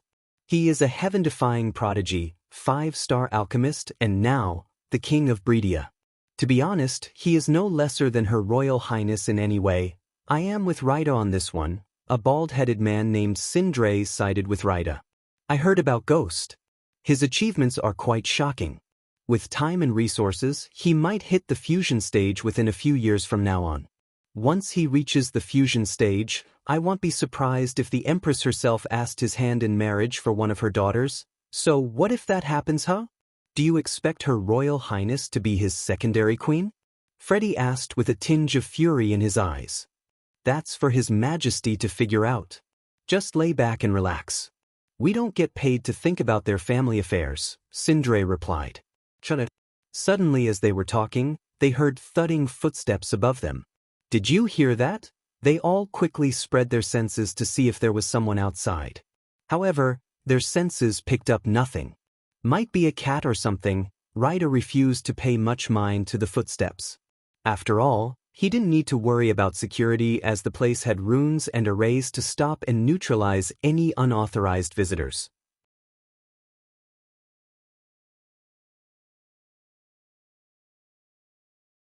Chapter 620. Enslaving a god. At that moment, 3 bright lights floated inside a lavish throne hall. The walls surrounding the 3 lights had high, stained glass windows of mesmerizing mosaics concealed by curtains adorned with intricate embroidery and jewels. The thousands of gems on the askew ceiling danced in the flickering light while the 3 lights looked down upon the marble floor of this grand hall. Their energy radiation was none like anyone the mortals have seen except Diana. 22 years ago, these 3 witnessed Wulfric and Andreas performing the forbidden spell on Diana. The 3 of them thought they had closed the chapter of Dark Lord forever until yesterday. He didn't only return to this universe but also had the power to rival them as a celestial being. Just a thought of the Dark Lord made these Sky Hall elders shiver to the core. The 3 lights gradually lost their radiance, showing a silhouette inside each light. How could this be? We were there when the portal to the Void Realm opened. We saw Wulfric and Andreas sending the Dark Lord to Earth. How could this happen? How is he here? A white-haired woman clad in sky-blue armor stepped out of the light. She was tall, stern, and radiated an aura of a warrior. Although she didn't carry a weapon in hand, she seemed like an embodiment of the word warrior. Yet, even a fierce warrior like her stuttered when talking about the Dark Lord. What they witnessed yesterday sent shivers running through their spines. What shocked them further was the Dark Lord sensed their presence. Something must have gone wrong with the ritual. A cold voice resonated in the hall as a short burly figure with a pot belly, thick long bushy beard, and long hair walked out of the light. Even after reaching the celestial stage, the man couldn't stop excluding a drunken Viking vibe. Despite his status, the man only wore leather greaves and leather shoulder armor. We could ask Eladir, but oh wait, he's escaped from his imprisonment. This time, an elven man with haughtiness stepped out of the light. Sarcasm oozed out of his voice. The 3 bright lights faded away, revealing their figures clearly. The warrior lady was a human, the burly man was a dwarf, and finally, the sarcastic man was an elf. The archangels are scouring the Aquilon realm as we speak, the lady said. That's what you said a month ago, growled the dwarf. There is no need for any quarrel. In case you two have forgotten, we still have trump cards waiting to be used, the elf grinned. True to his word, the elf waved his hand as 2 figures made of smoke appeared before them. Slowly, each smoky figure turned into a young woman. One figure wore armor set with a rounded helm and a face guard. Attached to the forehead area was a crafted leather ornament piece shaped like a lion's mouth. The shoulders were oval, short, and quite large, decorated with 3 big, curved wooden spikes on each side, lined up from back to front. She had a perfectly sculpted face, porcelain skin, and silky raven black hair. The figure floating beside the black-haired girl was a petite, golden-haired girl, dressed in purple robes. She looked a couple of years younger than the black-haired girl, as she still had a tinge of childness on her face. Both these figures remained still with their eyes closed. Looking at the 2 figures, the human lady remained expressionless while the dwarf furrowed his busy brows. Yasmin Winston and Jennifer Voldegard, the elf hovered towards the figures he summoned. He grinned, looking at his handiwork. His hand went straight through their smoky figures when he moved his hand across their bodies. This chapter upload first at Novel Bin. Net. If you want to read more chapters, please visit Novel Next. To experience faster update speed, the God of Light only has 2 weaknesses. The elf raised 2 fingers, family and love. With them, we can exploit his weaknesses, the elf smirked. Judging by the elf's look, the dwarf knew he had formed a long-time plan way before they actually agreed to clone 2 humans. Usually, the dwarf preferred to end the conflicts with his war hammer, but after taking a glance at the future, even he controlled his lust for battle and decided to be patient. The dwarf turned his head to see the lady remain calm as a lake. She didn't even bat an eye. This is how we beat the God of Light, Thorfinn Borgerson, the elf said, ridiculing the dwarf. Not by sending a bunch of shells to kill him, the elf chuckled again. Seeing the ridicule in the elf's voice, Thorfinn clenched his fist. At least I did something. What were you doing? Sitting on your ass, plotting to get your hands on the holy maiden, Thorfinn growled. Despite the dwarf's growl, the elf remained as playful as ever. What can I say? I like the thrill of the hunt. Shut up, both of you. We just saw the Dark Lord and you 2 are acting like nothing's happening. The lady raised her voice, shutting both of them. Then she hovered towards Yasmin Winston and Jennifer Voldegard. Like it or not, the Dark Lord is here. Which means we all failed to imprison him. Did you even bother to think about what's going to happen to our world? Asked the lady, looking at the dwarf and the elf. The images of the future they had seen flashed across their eyes. A universe without any light or happiness, a sky painted with red, and all races void of any will to do anything other than serving the Dark Lord. Those were just a few glimpses. As much as I hate to succumb to this, we have to go with Devdan's plan. The lady looked at the elf. Although Thorfinn firmly believed fighting the Dark Lord and killing him was the only way to permanently fix the problem, he couldn't protest against Devdan. After all, the elf didn't protest when he sent his men after Noah a few months ago. But unfortunately, his men failed miserably. Thorfinn hadn't expected Noah to be that strong. Other than destroying a human restaurant, his men achieved nothing. But Devdan, we cannot kill Noah. Not after we have seen how powerful the Dark Lord is. He may be the only one who could stop him, just as the prophecy said. So what do you want me to do? Send my 2 perfect clones to him and pleasure him on his bed? The elf rolled his eyes, bothering not to tone down the sarcasm in his voice. No, ignoring Devad's sarcasm, the lady raised her brow like a sword. He is a god. Unlike us, his body and soul would go through metamorphoses while breaking through to the half-immortal stage. Lady Qinjiu called it stepping into godhood. Once he steps into godhood, the odds of us killing him will plummet. But reaching godhood comes with a price. During his breakthrough, he would be as powerless as a fish in a barrel. We have to take advantage of that time, the lady declared. Her goal was not to kill Noah nor to stop him from reaching godhood. The real goal was to ensure Noah would serve the Sky Hall as his sister. After living their lives as gods in this universe, none of the elders were willing to serve anyone else, including the God of Light or the Holy Maiden herself. I assume you have a plan, including my clones, Devdan asked her. This chapter upload first at Novel Bin. Net. If you want to read more chapters, please visit Novel Next. Calm to experience faster update speed. Do you remember the forbidden spell we used on Diana to alter her memories? She asked as the dwarf and elf slowly nodded their heads. Our runemasters had altered the spell to my preferences. Now we could use the spell on Noah during his ascension to godhood to alter his memories. Once we succeed, the god of light will be our weapon and a slave. Finally, a grin emerged on her face. Just the thought of controlling a god gave a certain pleasure despite the situation. That still doesn't help us locate the Dark Lord. Besides, what if he already knows what we did to him and his family? Asked Thorfinn. If he did, we wouldn't be here talking to each other, Devdan said. No more trying to kill Noah from now on, Thorfinn. Instead, send him a few gifts to make him stronger. He would find the Dark Lord for us. We will end whoever hails victorious in the final battle. The Sky Hall doesn't need a god to serve. The lady turned around and walked away from Thorfinn and Devdan. We are the gods, she exclaimed before vanishing into thin air. After she left the place, Thorfinn turned his focus to the two human clones before him. So what the hell happened to the real Yasmin Winston and Jennifer Voldegard? Asked Thorfinn, although he had a good idea about their fate knowing Devdan. You cannot put two souls in one body, Thorfinn, said Devdan nonchalantly. Stop your bullshit. You killed them. Killing is a strong word. They sacrificed themselves for the greater good. Isn't that what we all want? Thorfinn felt like coughing up blood.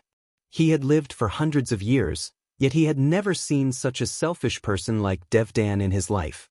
So hearing the elf talking about sacrificing for the greater good sounded like bullshit to him. Devdan, on the other hand, just ignored the dwarf's glare. You heard the lady, no more trying to kill Noah, Thorfinn. Keep your dogs on leash. Devdan patted Thorfinn on the shoulder. He then just waved at the smoky figures as they slowly vanished into thin air. Sometimes, Thorfinn wished he could just kill Devdan. Although they had reached the celestial stage and lived for thousands of years, their enmity ran deep. The only thing that kept them from killing each other was their common enemy, the Dark Lord. Otherwise, each elder would have plotted to kill the other and succeeded a long time ago. Think about it, Devdan. I am not a smartass like you, but even I could see if the spell failed to mess with Noah's head, you would end up paying for what you did to his cousin and his sweetheart. So pray to your elven gods for the spell to work. Otherwise, you'd wish my ways had worked. With one last grin, Thorfinn disappeared from the room as well. After they had all left, Devdan waved his hand again. This time, a silhouette resembling Rowena appeared before him. When everything's over, you and I will rule this universe together, darling. You and me. Devdan grinned with eyes full of lust. He had never lusted over a girl in his entire life, let alone a human girl. But something about her made Devdan long for her like crazy. Soon I will get you.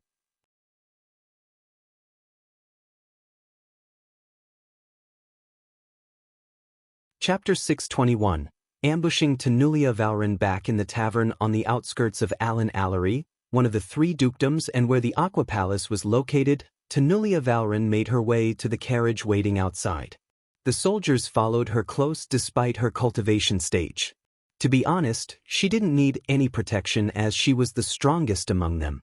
Her guards were only at the soul refining stage. The carriage waiting outside was hooked to horses rather than a Pegasus. Upon seeing the moonless sky, the darkness reminded Tanulia of the Dark Lord. Only then did she notice the horses hooked onto the carriage instead of Pegasus. Her furrowed brow made the old man shudder. As a human, the old man knew the elves' tendency to punch the humans. However, he was lucky that Tanulia wasn't in the mood to punish him. Moreover, she felt riding the carriage instead of flying may be a good way to calm her mind and soul. My lady, the Pegasi fell sick. Please forgive my incompetence. The old man quickly dropped to his knee. Rise. Tanulia waved her hand. Just drive the carriage to Thera, Tanulia said before opening the carriage door with a small clicking sound. Yes, my lady. The old man frantically nodded and hopped onto the driver's seat. The surrounding elves were displeased to ride the horses like humans, but they had no choice. After entering the carriage, Tanulia settled onto her seat. A small orb of light illuminated the interior. It was decorated with dark purple walls and cushions to make the journey as cozy as possible. The old man slapped the reins as the horses neighed. The horses then clip-clopped on the pavement built through the forest. Sitting inside the carriage, Tenulia hardly felt any bumps. Tenulia closed the curtains and flicked her wrist. Soon, a golden parchment appeared in her hand. After opening the parchment, she saw a few lines of a message written in a rush. She could hardly make out the words, "The Dark Lord is in Thera." Tenulia mumbled the words written on the parchment. After escaping the Dark Lord's wrath in Dreidel, the elders ordered her to stay as far as possible from the Dark Lord. They didn't want Tenulia to obstruct Mutrad's investigation. However, Tenulia sought revenge. She couldn't help it. After all, her decisions caused the lives of many loyal guardians, including Tiriana and Peyton. Lucifer, Tenulia clenched her fist. There was spite in her voice. Cough, cough. Suddenly, Tenulia coughed twice, closing her mouth. When she moved her hand away from the mouth, she noticed specks of blood on her palm. It had been a couple of days since she had been infected with the molten plague. She prepared to transfer her responsibilities to someone else in the Guardian Guild when she heard about the cure from one of Valrin family allies, the Hunts. According to them, they would have the cures in their hands by next week. For now, Tenulia and her family used the healing potions they stockpiled over the years. This chapter upload first at NovelBin. Net if you want to read more chapters, please visit NovelNext.com to experience faster update speed. Avenge me if he kills me. Tenulia heard Peyton's voice in her head. As an Alpha Guardian, Tenulia made countless difficult decisions in her life. However, none of them resulted in utter destruction except in the case of the Dark Lord. She thought sacrificing Tiriana to catch the Dark Lord would be worth it, but not only she couldn't catch the Dark Lord but she also lost Peyton. Moreover, Tenulia heard the elders were considering making Noah an Alpha Guardian once he reaches the fusion stage from the other Alpha Guardians. Although Tenulia had no objection to making Noah an Alpha Guardian, she didn't want Noah to catch the Dark Lord. Because if he did, Noah would prefer to put the Dark Lord in a special prison rather than end his life. Tenulia sought revenge. She wanted to slowly squeeze the life out of the Dark Lord. There was no way in hell Tenulia would let the Dark Lord live after what he did to her men and her ship. She slammed the cushion in anger. "Bastard," Tenulia growled. Blood slowly dripped through her nostrils as she clenched her fist tight. She began to feel weak. Hopefully, she will get the cure soon. After wiping off the blood, she wondered when and how she got infected by the molten plague. She looked at the blood on her face and shoved her thoughts to the back of her mind. To everyone's surprise, the horses following the carriage behind neighed. Tenulia quickly put the scroll down and opened the curtains. She then put her head outside to get completely stunned by what she saw. The 5 guards who were following the carriage were nowhere to be seen. "Stop!" Tenulia ordered the carriage driver. True to her orders, the old man pulled the reins back, slowly stopping the carriage. Before she could step outside the carriage, the old man opened the door for her.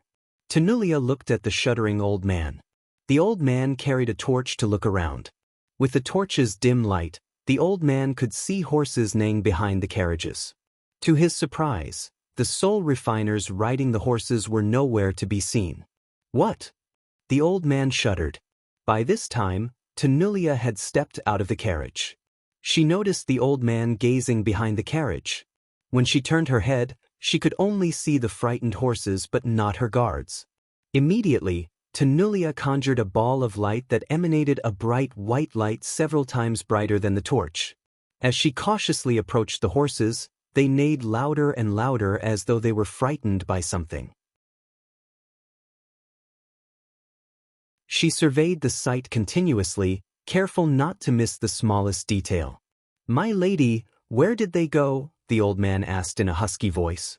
There was dread and fear in his voice. One moment the 4 soul refiners were following him behind, and the next moment, they disappeared without a trace. Judging by the frown on her face, the old man didn't think the soul refiners left their horses under her order. Suddenly, The old man heard a rustling sound as he quickly jerked his head in the direction where the sound came. Cough, cough. Tenulia coughed again. This chapter upload first at Novel Bin. Net. If you want to read more chapters, please visit Novel Next. Calm to experience faster update speed, she quickly flicked her wrist, taking out a sparkling blue healing potion from her space ring.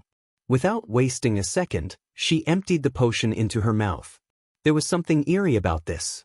The horses kept neighing until they suddenly ran off into the sea of trees, disappearing from her sight. Leaves rained down upon them as though it was autumn, and the ground was blanketed by dead leaves. Although Tenulia knew something was obviously wrong and eerie, she was unable to pinpoint it. Aside from the sound of hooves crunching the leaves and the old man's teeth cluttering in fear, the forest was silent. "Make them shut up," Tenulia ordered the old man. The sound of horses neighing annoyed her. "Nothing has happened to me. It's all right," the old man mumbled, shaking the worries from his mind. Once he arrived near the horses, he gently brushed the horse's man to calm it down. With gentle movement, he was able to make one calm, but when he was about to touch the second horse, he felt a strong gust of wind brush past him. The wind almost knocked him down to the ground. The old man couldn't remain calm any longer. His frail legs began to shiver. "Who is there?" snarled Tenulia. Just like the old man, she also felt the gust of wind. Unfortunately, the wind put out the torch, as well as the orb of light floated beside Tenulia. As a result, darkness enveloped them. "My lady!" Suddenly, Tenulia heard a wail of cry resonating from the woods. As though in a queue, several arrows shot out from all directions, penetrating the carriage and Tenulia's hand. "It's an ambush!" shouted the old man. Unsheathing sound echoed through the forest as Tenulia drew the silver sword hanging on her waist. Due to the molten plague's effects, Tenulia lost most of her connection to the arch and celestial energy. She swung the sword, cutting some of the arrows in half. As an Alpha Guardian, she was trained to use all the weapons including swords. With precise swings, she was able to defend herself. Despite her weak state, she readied herself to cast a defense shield. But the barrage of arrows stopped. Several dozen arrows riddled the carriage, yet none of them harmed the old man or the two horses.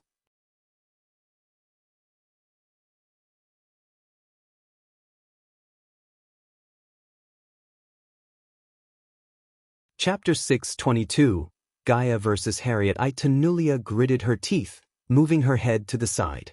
Her pointy ears twitched as she heard a rustling sound from the dark woods.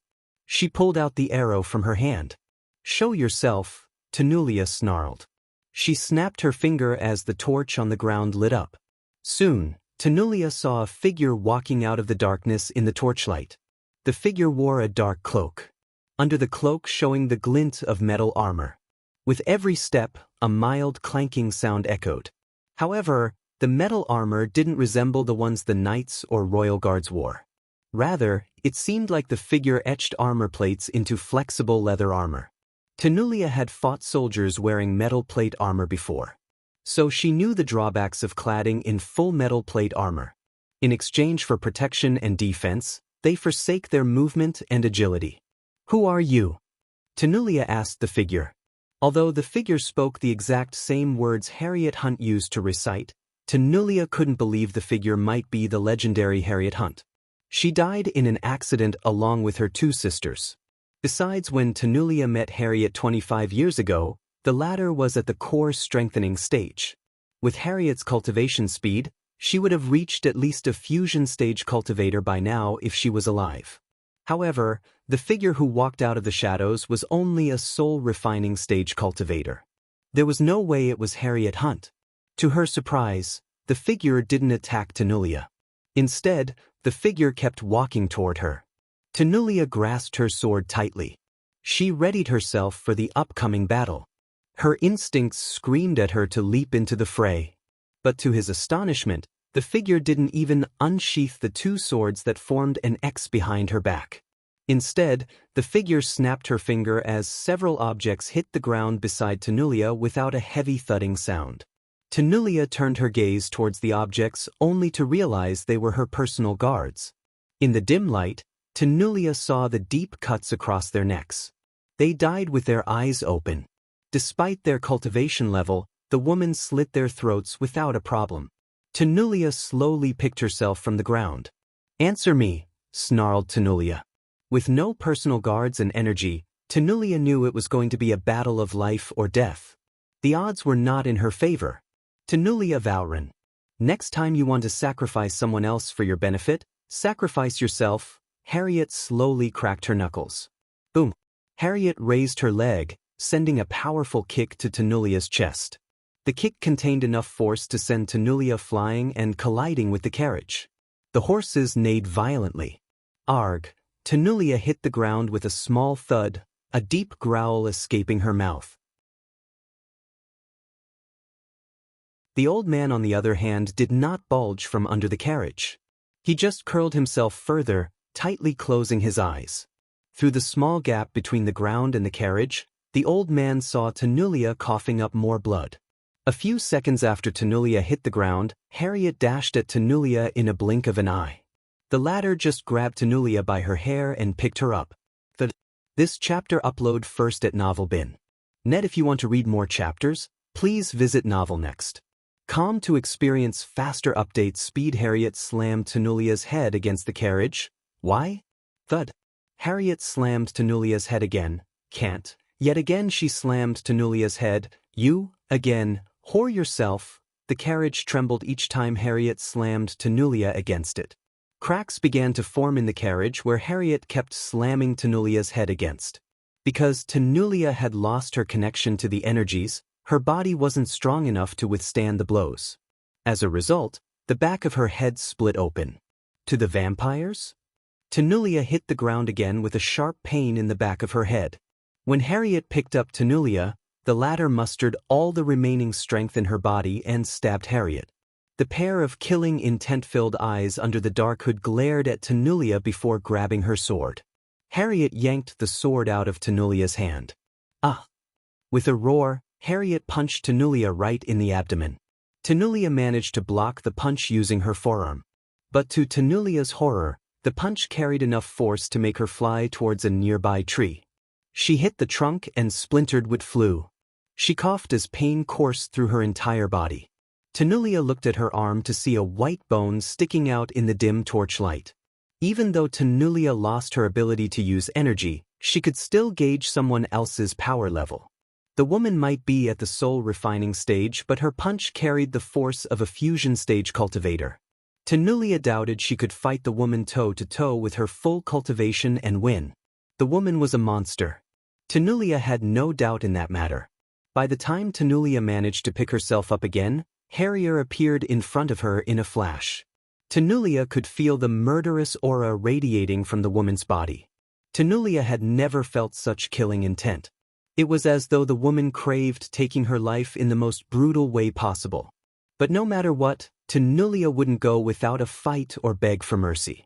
Tenulia was coughing hard as her chest was rising and falling rapidly. But she was standing. Her entire body was riddled with cuts and bruises. Blood dripped from her wounds, covering the ground under her feet. Despite the injuries, the fighting spirit in Tenulia's eyes continued blazing. Tenulia wiped the blood coming from a cut on his lips. On the other hand, Harriet put a pause on hitting Tenulia. Instead, stabbed her black sword into the tree just a few inches above Tenulia. Coward! Tenulia spat on Harriet's face. This chapter upload first at Novelbin. Net. If you want to read more chapters, please visit novelnext.com to experience faster update speed. Ignoring the bloody saliva on her dark mask, Harriet took a step back. She slowly pushed back the cloak, revealing her long raven black hair. This mask I wear is not for me. It's to protect the people I care about. I put it down for some time, only to realize people like you will always try to harm them one way or another. Would you like to see me without my mask? Asked Harriet. Under Tenulia's gaze, Harriet slowly removed the black mask to reveal her face in the dim light. And the moment Tenulia laid her eyes on Harriet, she was stupefied. No, Tenulia mumbled. It was Harriet Hunt herself standing in front of her. Tenulia thought she died. Not only Tenulia but the entire R thought she had died. However, There was no doubt in Tenulia's mind, she was Harriet Hunt. The heaven-defying prodigy was too special of a person for Tenulia to forget. The words didn't come out of Tenulia's mouth. "How did you?" Harriet did not reply. She threw the mask onto the ground and cracked her fists. Without giving any time for Tenulia to react, Harriet began to punch her rapidly. The images of Sabrina getting tortured by the vampires flashed across Harriet's eyes. Her rage multiplied by several folds when she thought about Sabrina and Tenulia's involvement. For the first 20 to 30 punches, Tenulia tried to block. But as time went by, Harriet's punches became more violent and powerful. The light in Tenulia's eyes slowly started to fade away as her legs gave up. Still, Harriet grabbed her by her neck and kept punching Tenulia in the chest using the other bloody fist. Blood spurted out from Tenulia's chest as Harriet rained down violent punches. A few seconds later, Tenulia's chest caved in. When the light in Tenulia's eyes was completely dimmed, Harriet threw Tenulia's body into the air above like the elf weighed nothing. When Tenulia hit a certain height in the air, gravity pulled her down to the ground. Seeing Tenulia coming down, Harriet twisted the sword she stabbed in the tree. Just like she calculated, Tenulia's neck came into contact with the blade. Blood sprayed out as her head was severed from her body. It flew into the air and dropped and rolled onto the air.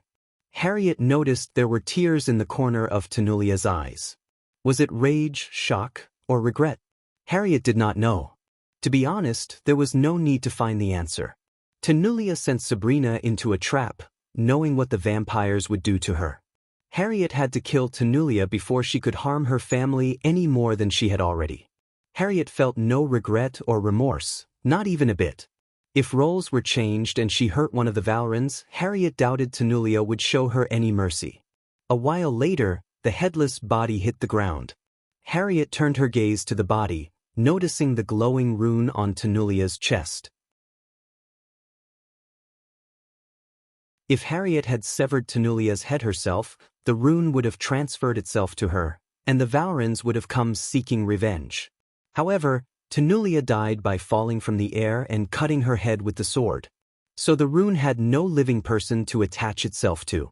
This was a small trick Harriet picked when she trained under Wulfric. Even after killing Tenulia, Harriet's anger didn't lose its flame. On the contrary, it blazed brighter and hotter. But for now, she took a deep breath and extended her arm towards the mask as it flew straight into her hand. Harriet wore the mask and pulled back the hood to cover her head. After taking several steps away from the head and Tenulia's body, Harriet looked at the sky. The moonless sky reminded Harriet of the night she had lost Dean. She may have failed to protect him once, but the gods have given her a second chance. She had waited for this moment. With Tenulia out of the way, her sun ghost would have an easier time hiding his other persona. "This is what you get for messing with House of Halrid," Harriet spoke, loud enough for the old man hiding under the carriage to hear. Having a conversation with Alicia about House of Halrid's involvement in Peyton's murder helped Harriet sow an enmity between House Halrid and House Valron. Simply put, Harriet got two birds with one stone. She couldn't wait to see the treacherous guardians go against the House of Halrid.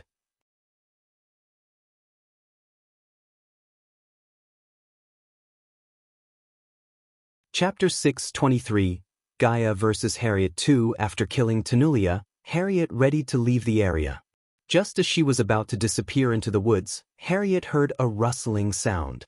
Harriet paused on her steps, waiting for another one to walk out of the shadows.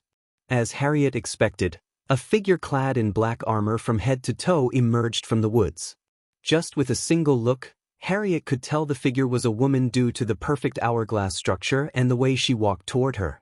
Harriet stared at the crimson-red glistening under the dark hood. "Would you answer me if I asked who you are?" Harriet heard the woman talk. There was a shock in her voice. Her glistening eyes looked around the place. They briefly paused at Tenulia's head. Harriet swallowed a mouthful of saliva. Her heartbeat rose. There was no way Harriet would fight the girl before her. It was not because Harriet feared her but because Harriet knew the girl's identity. Under all the armor and hood, Harriet knew it was Elia, her sun Ghost's fiancé. Since Harriet knew the Dark Lord was Ghost, Naturally, his fiancée would be the Dark Queen. Unlike Noah, Ghost dedicated himself to one woman. So it wasn't hard for Harriet to see through Gaia's disguise. I wish I could answer you, Harriet sighed. The Dark Lord wants to see you, woman. So it would be wise to accept the invitation, Gaia said in her demonic voice. To Michael and Gaia's surprise, when Michael and Gaia arrived at the inn, they saw Tenulia Valran. Initially, they planned to murder the Thusians, but after seeing Tenulia, they changed their plans. Michael chose the Thusians, while Gaia decided to follow Tenulia with the weaponized plague to weaken Tenulia and her men. However, she was utterly stunned when she noticed someone else was following Tenulia. Moreover, Gaia saw the woman effortlessly taking out 4 soul refiners like they were nothing. Due to her curious nature, Gaia stood behind and watched everything. She was completely taken aback to see the woman brutally murder Tenulia. I can't ask you to trust me, but step aside. We don't have to do this, Harriet exclaimed. Gaia was surprised to hear the tinge of helplessness in the woman's voice. She was a soul refining stage level 5 cultivator. Thus, Gaia knew the woman had nothing to fear her. In fact, after seeing how she handled herself, Gaia was sure the woman could fight her toe-to-toe. Yet, the woman seemed to want to avoid the battle. You're right. We don't have to. So come with me. I give you my word the Dark Lord won't harm you. Gaia had no intention of fighting the mysterious woman. As far as Gaia could tell, she shared the same hatred for the Guardians like Michael and her. So Gaia wanted to make the woman their subordinate. A powerful fighter such as her would make an excellent subordinate. Taking a deep breath, Harriet looked over her shoulder to see the old man, lying under the carriage without moving an inch. He is not dead, just sleeping, Gaia said. Before Gaia approached Harriet, she knocked out the old man so the old man wouldn't listen to their conversation. What about this? Let's have a friendly battle. Whoever lands the first blow wins, Harriet said. If that's what you want, so be it. If I win, you come with me. If you win, I'll let you go, Gaia agreed. However, Gaia had already surrounded the forest with spiders and drones. Even if Gaia couldn't beat the woman, she could follow the mysterious woman using the spiders and drones. To be honest, Gaia wasn't completely confident she could defeat the mysterious woman. As a warrior, Gaia was able to tell the mysterious woman was someone who had experienced hundreds of battles. This chapter upload first at NovelBin. Net if you want to read more chapters, please visit Novel Next. To experience faster update speed, I have to bring her to Michael, Gaia said to herself. She heard the mysterious woman recite a phrase similar to Michael's. Gaia wondered whether she could be connected to Michael somehow. Harriet, on the other hand, hated to fight her daughter-in-law.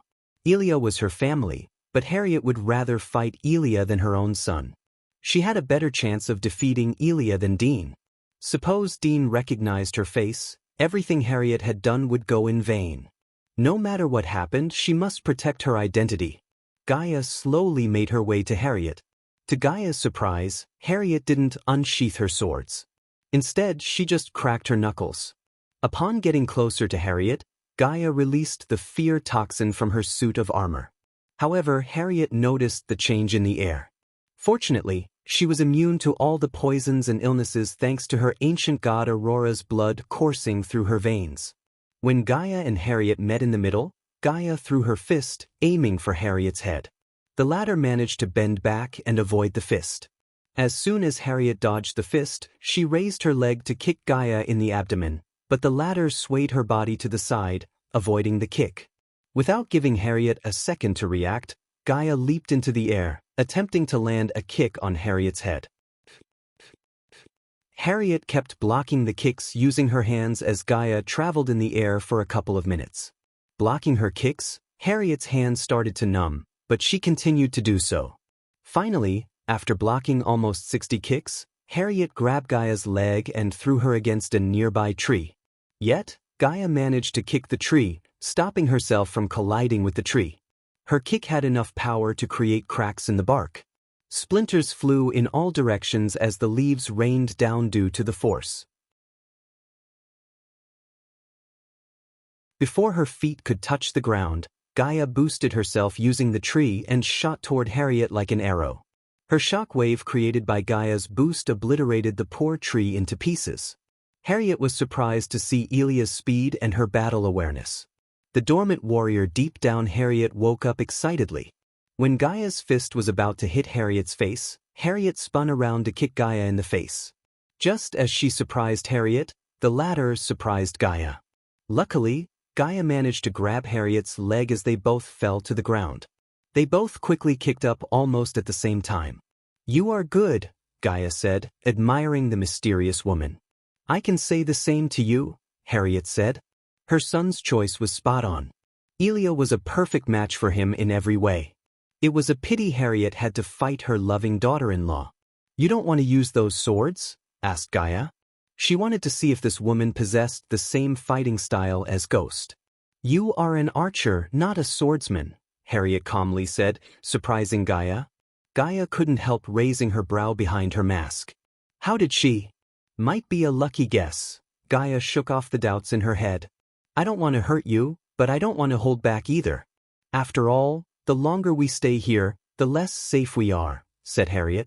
This chapter upload first at NovelBin.net. If you want to read more chapters, please visit NovelNext.com to experience faster update speed. Gaia and Harriet began to walk in a circle, keeping 5 meters distance from each other. They were poised to defend themselves from the other. "You could come with me," Gaia kidded as Harriet sighed. She almost wished she could go with Elia and tell her son everything. However, she did not want to put her son in more danger than he was already in. In case Skyhall was watching her, meeting her son would be like leading them straight to their target. So until she kills the Skyhall elders, she wouldn't meet Dean, although she wanted nothing more than to meet him and tell him she was his mother. "Let's finish our little duel," Harriet cracked her neck. As soon as she did this little movement, Gaia creased her brows. She had seen Michael do the same as the mysterious woman did. Coupled with the rhyme she recited, Gaia was almost sure this mysterious woman was somehow connected to Michael. But who she was to Michael remained the question. Besides her shock, Gaia wondered how she was still standing instead of trembling due to the fear toxin's effects. Yet, the woman didn't reveal a single sign of distress as Gaia expected. As Gaia was in doubt, Harriet dashed at her. This time, Harriet's speed was several times faster than before. Gaia could only see a blue, not her entire figure. Still, Gaia's battle instincts made her sway her body and bend down to evade Harriet's punch. Her evasion was short-lived as Harriet grabbed Gaia's hand in the blink of an eye and twisted it back. "Arg," Gaia growled, running towards a nearby tree. Before Harriet could punch Gaia in the gut to land the first blow, Gaia ran onto the tree, twisted her body, and jumped back, releasing her hand from Harriet's clutch. As soon as Harriet heard Gaia's feet hitting the ground behind her, she punched the tree in front of her. Her punch contained enough force to create a shock wave that put a hole in the tree and created a shock wave. The shock wave blasted both of them backward, knocking Gaia off balance. As a result, Gaia lost her chance to punch Harriet in the back. At this moment, Harriet's battle experience provided her an edge over Gaia. Harriet leaped up, going upside down directly above Gaia's head. Then, she quickly grabbed Gaia by her shoulder and squeezed hard enough to make Gaia growl in pain. Gaia felt a sharp pain in her shoulder.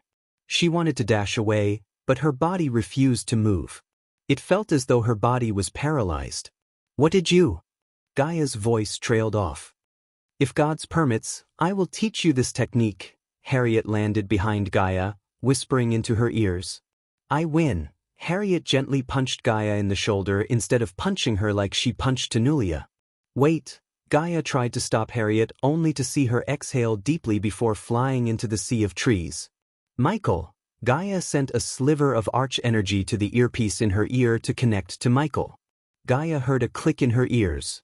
"Are you in danger?" Then she heard Michael. There was spite in his voice. "No," Gaia answered Michael. "But whatever it is, it can wait. I am busy murdering these Thusian pigs."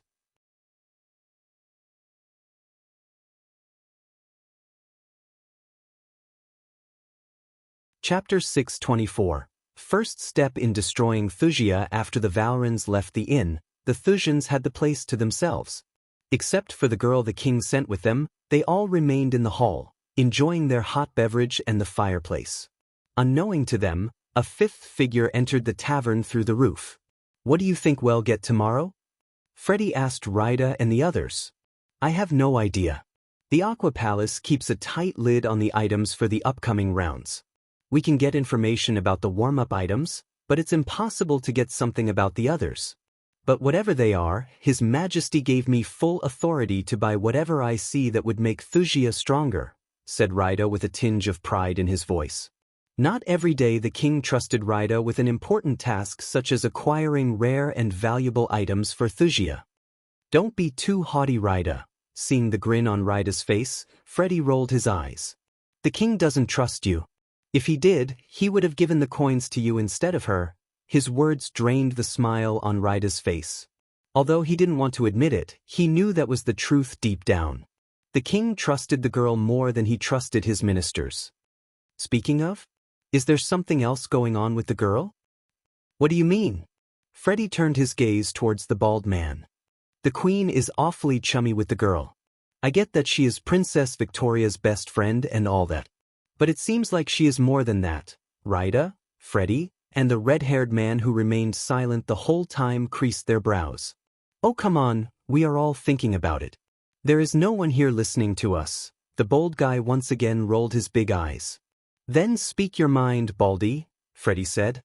"I think the king has a soft spot for her," Baldy whispered to the other four. "Rumor has it King Maxim loved her big sister but couldn't get her. Instead, the king had to marry Queen Valeria." "Really? But who was she?" "If King Maxim was in love with her, she must have been something else," asked Freddy. This chapter upload first at Novelbin. Net. If you want to read more chapters, please visit Novelnext.com to experience faster update speed in Wuxia. Everyone knew Edith as Victoria's best friend. However, none of them knew about Edith's family background, including the ministers and prominent figures, except a few. Since Baldy mostly worked with the thieves and underground criminals in Wuxia, he was able to get juicy rumors about everyone in Wuxia, including the king. "I don't know. Princess is keeping her identity tightly shut for some reason," said Baldy as he leaned closer to them.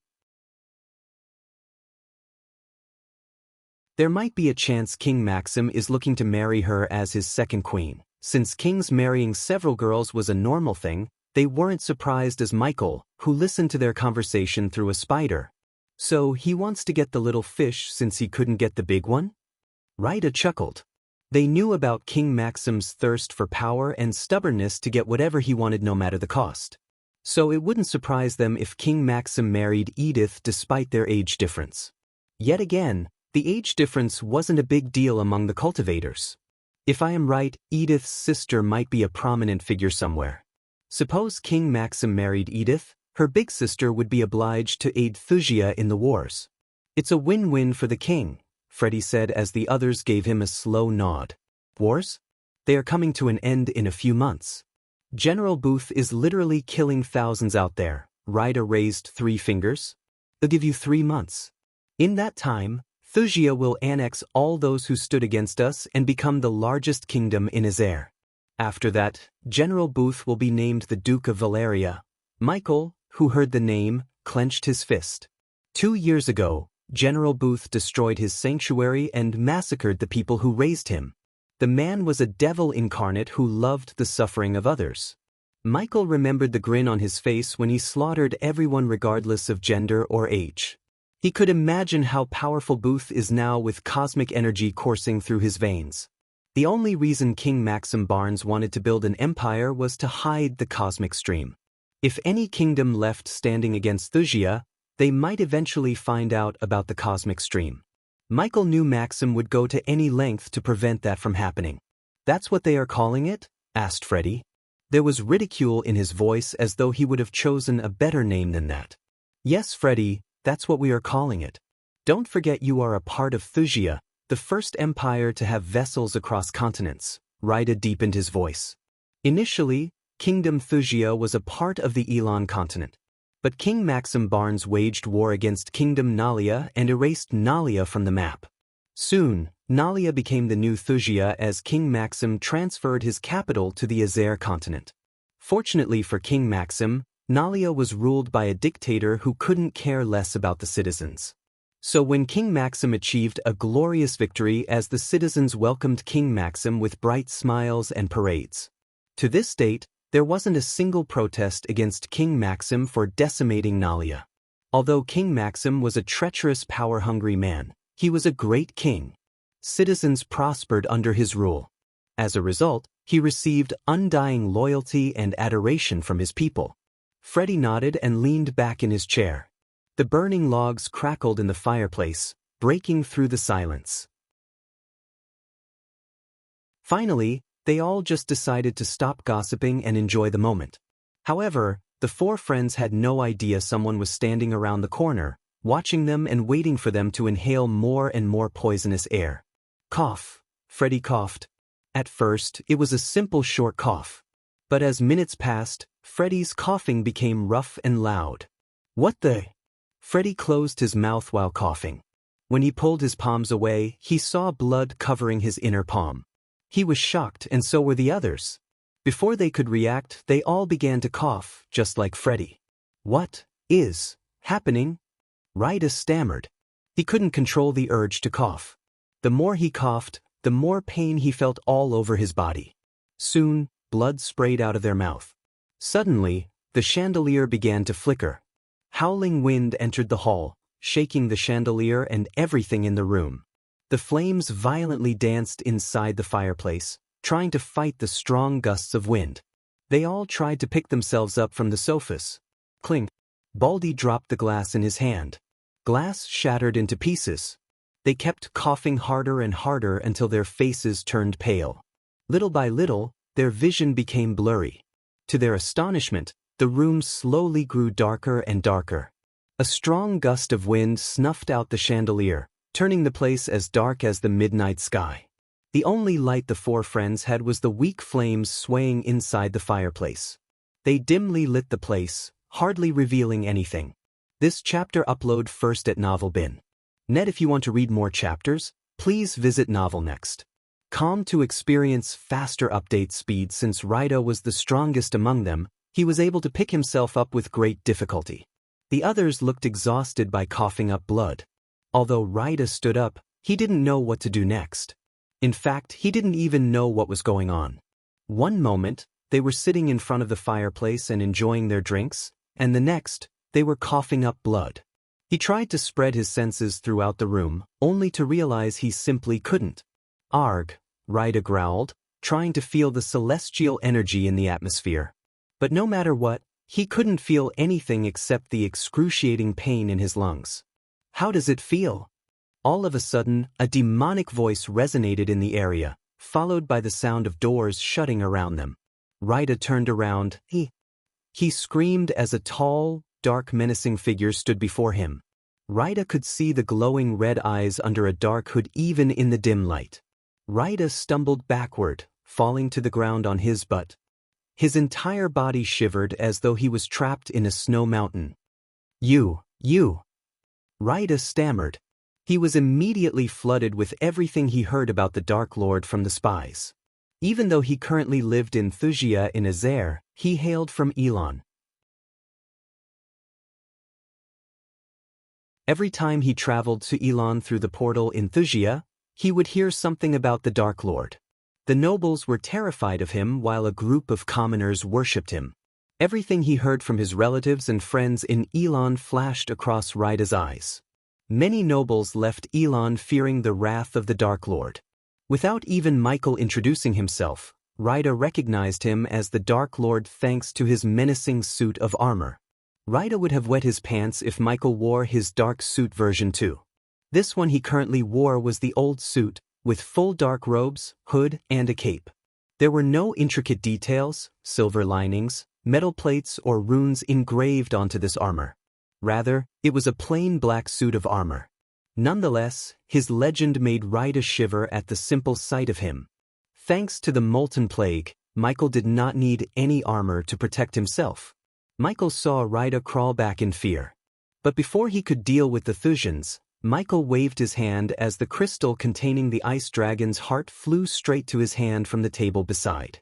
Michael didn't even check the ice crystal as he put it into his system storage. Nightmare advised Michael to kill the Thusians later after they bought a few items. This way, not only Michael would get their lives but also their items. However, Michael didn't go with Nightmare's plan, although it was a great plan. Instead, Michael wanted to kill the Thusians as soon as possible. He might not get an opportunity like this ever again. No matter what, he wanted them dead. Every single one who helped King Maxim would die by his hand. After all, he promised himself he would destroy Wuxia piece by piece. Leave us alone. Raida managed to utter these words. He wasn't going to beg the Dark Lord for mercy, as he would rather die than beg him. But no amount of begging would save them. Just by serving King Maxim loyally ensured their deaths in Michael's hands. "You are going to have a long, painful night," Michael exclaimed. Black lightning crackled around his wrist. Michael was about to strike Raida with the lightning bolt when he heard Gaia's voice in his head. "Michael, are you in danger?" asked Michael. "No, good. Whatever it is, it can wait. I am busy murdering these Thusian pigs." Michael didn't hide the cold killing in his heart. Hearing Michael, Raida's heart skipped a beat. He tried to conjure a spell, only to fail. "Let's begin," said Michael. "The novel will be updated first on this website. Come back and continue reading tomorrow, everyone. The novel will be updated first on this website. Come back and continue reading tomorrow, everyone."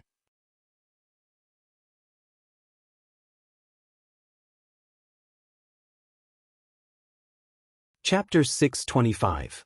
Michael vs. Layla. Alden I. Michael grabbed Raida by his neck and lifted himself in the air.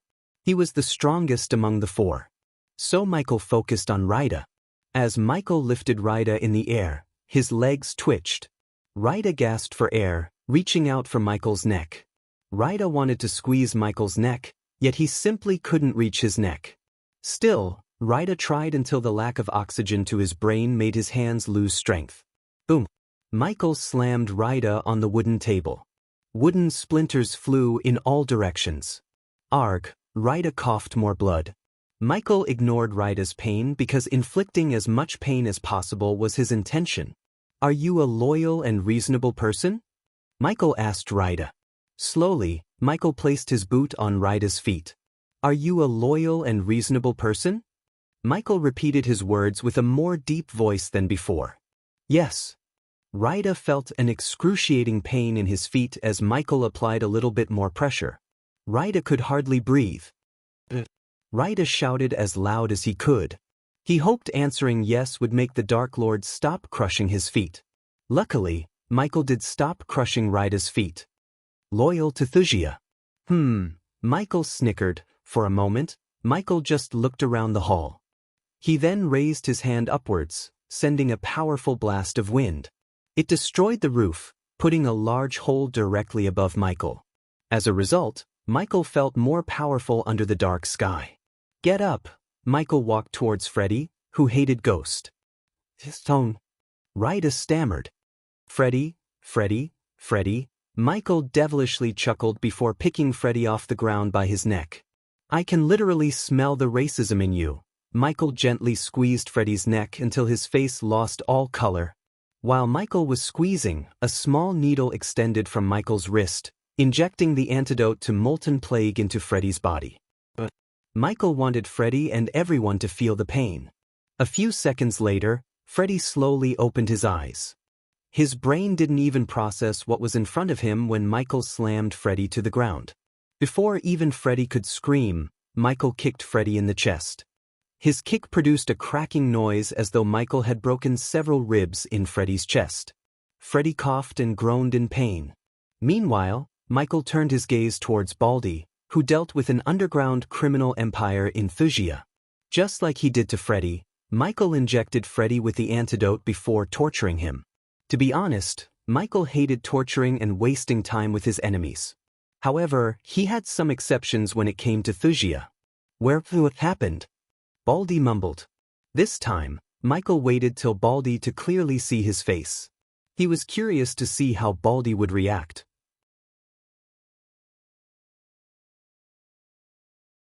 Arg! Baldy groaned in utter fear. His eyes went wide as his face completely lost any color. The man shuddered. To Michael's surprise, Baldy's body twitched frantically. A few seconds later, his body stopped twitching as well as his breathing. This chapter upload first at novelbin.net. If you want to read more chapters, please visit novelnext.com to experience faster update speed. Baldy surprised Michael by dying of a heart attack. The sight of Michael gave Baldy a heart attack. So they had heard about me in Wuxia? Michael thought. He threw the lifeless body of Baldy with a sigh. He wanted to inflict more pain on the man, but he was lucky to get a heart attack. If you want to read more chapters, please visit freewebnovel.com to experience faster update speed. Baldy, Freddy and Rita groaned. Among the three, Michael turned his gaze to the man who remained silent the whole time. Lightning bolts cracked around Michael's fist. Once again, the lightning bolt shot out from his finger, penetrating the man's calf. After hitting the man on the calf, Michael slowly walked towards him. Blood spurted out from the wound. Still, the man remained unconscious until Michael lifted him off the ground and injected him with the antidote. Silence fell inside the tavern for a moment. The anger in Michael's eyes made Freddy and Rita shiver in fear. Since Michael had injected the antidote into everyone, they managed to regain some of their strength. Furthermore, they slowly felt their connection to the energies once again. You, Rita Gornit. His eyes turned predatory. Ill. Before Rita could finish his sentence, the Dark Lord appeared in front of him in a blink of an eye and slapped him so hard that Rita's wisdom tooth jumped out of his mouth. The tooth didn't even hit the ground when Michael pinched Freddy's nose. He put enough pressure to crush Freddy's nostrils. Stop. All of a sudden, a thunderous voice resonated in the room. Shockingly, he didn't sense a living being around him. That changed when a door several meters behind Freddy and Rita opened. To Michael's astonishment, the young woman standing on the other side of the door was none other than Layla Alden. Michael's muscles went rigid as he felt what to do next. Michael then noticed Edith stepping aside from Layla's shadows. The Dark Lord, Edith mumbled under her breath. A tinge of fear in her voice. The two ladies stared at Michael without blinking an eye. Looking at the groaning men, Layla furrowed her brows. Take them and leave this place, Layla ordered Edith. No, just as Edith was about to take a step forward, Michael raised his voice. His shout had enough power to push Edith a step back. Although Layla was at fusion stage level 10, Michael did not fear her. In his full Dark Lord form, he could fight toe-to-toe with any fusion stage cultivators. If Michael wanted, he could make them powerless with Molten Plague and then kill them as easily as killing ants.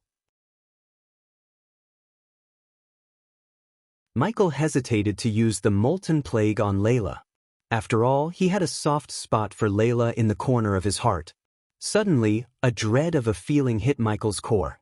He immediately summoned the system. System, am I still immune to Layla's attacks? Yes, the system answered nonchalantly. Several months ago when Michael and Layla Alden visited the treacherous ocean, Michael had to spirit walk Layla due to her sudden impulse to harness the first energy. As a result of the spirit walk and absorbing the first energy, the system put a rune in both Michael and Layla's souls, preventing Layla from hurting Michael. At that time, it saved Michael. However, that invulnerability would cause his identity to be exposed if Michael didn't do something. Disable that, Michael ordered the system. No can do host.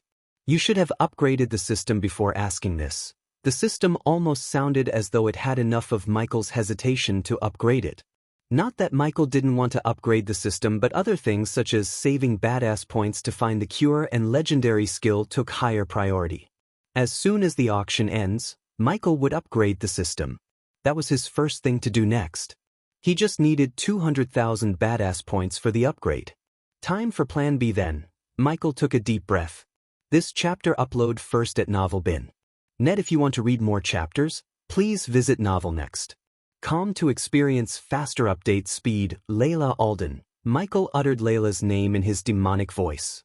He never expected to meet Layla here. When Michael first met Layla, the power gap between them was tremendous. But now, Michael could kill Layla in several ways if he wanted to. Leave. Michael warned Layla. Edith, on the other hand, hesitated to take a step forward. She shivered from head to toe, looking at Michael. Funny, I was about to say the same, Layla calmly spoke. Her melodious voice soothed Rida, Freddie, and the other guy. After seeing her cultivation stage, they sighed in relief. Michael noticed Layla focusing her gaze on him, trying to gauge his power level, only to fail. Before he started to attack the Thusians, Michael paid the system to hide his cultivation stage.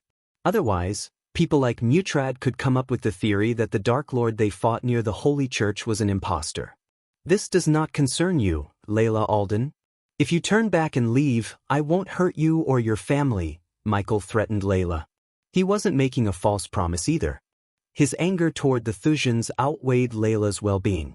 In case Layla stood between him and his revenge on Wuxia, Michael would cut her down without a second thought.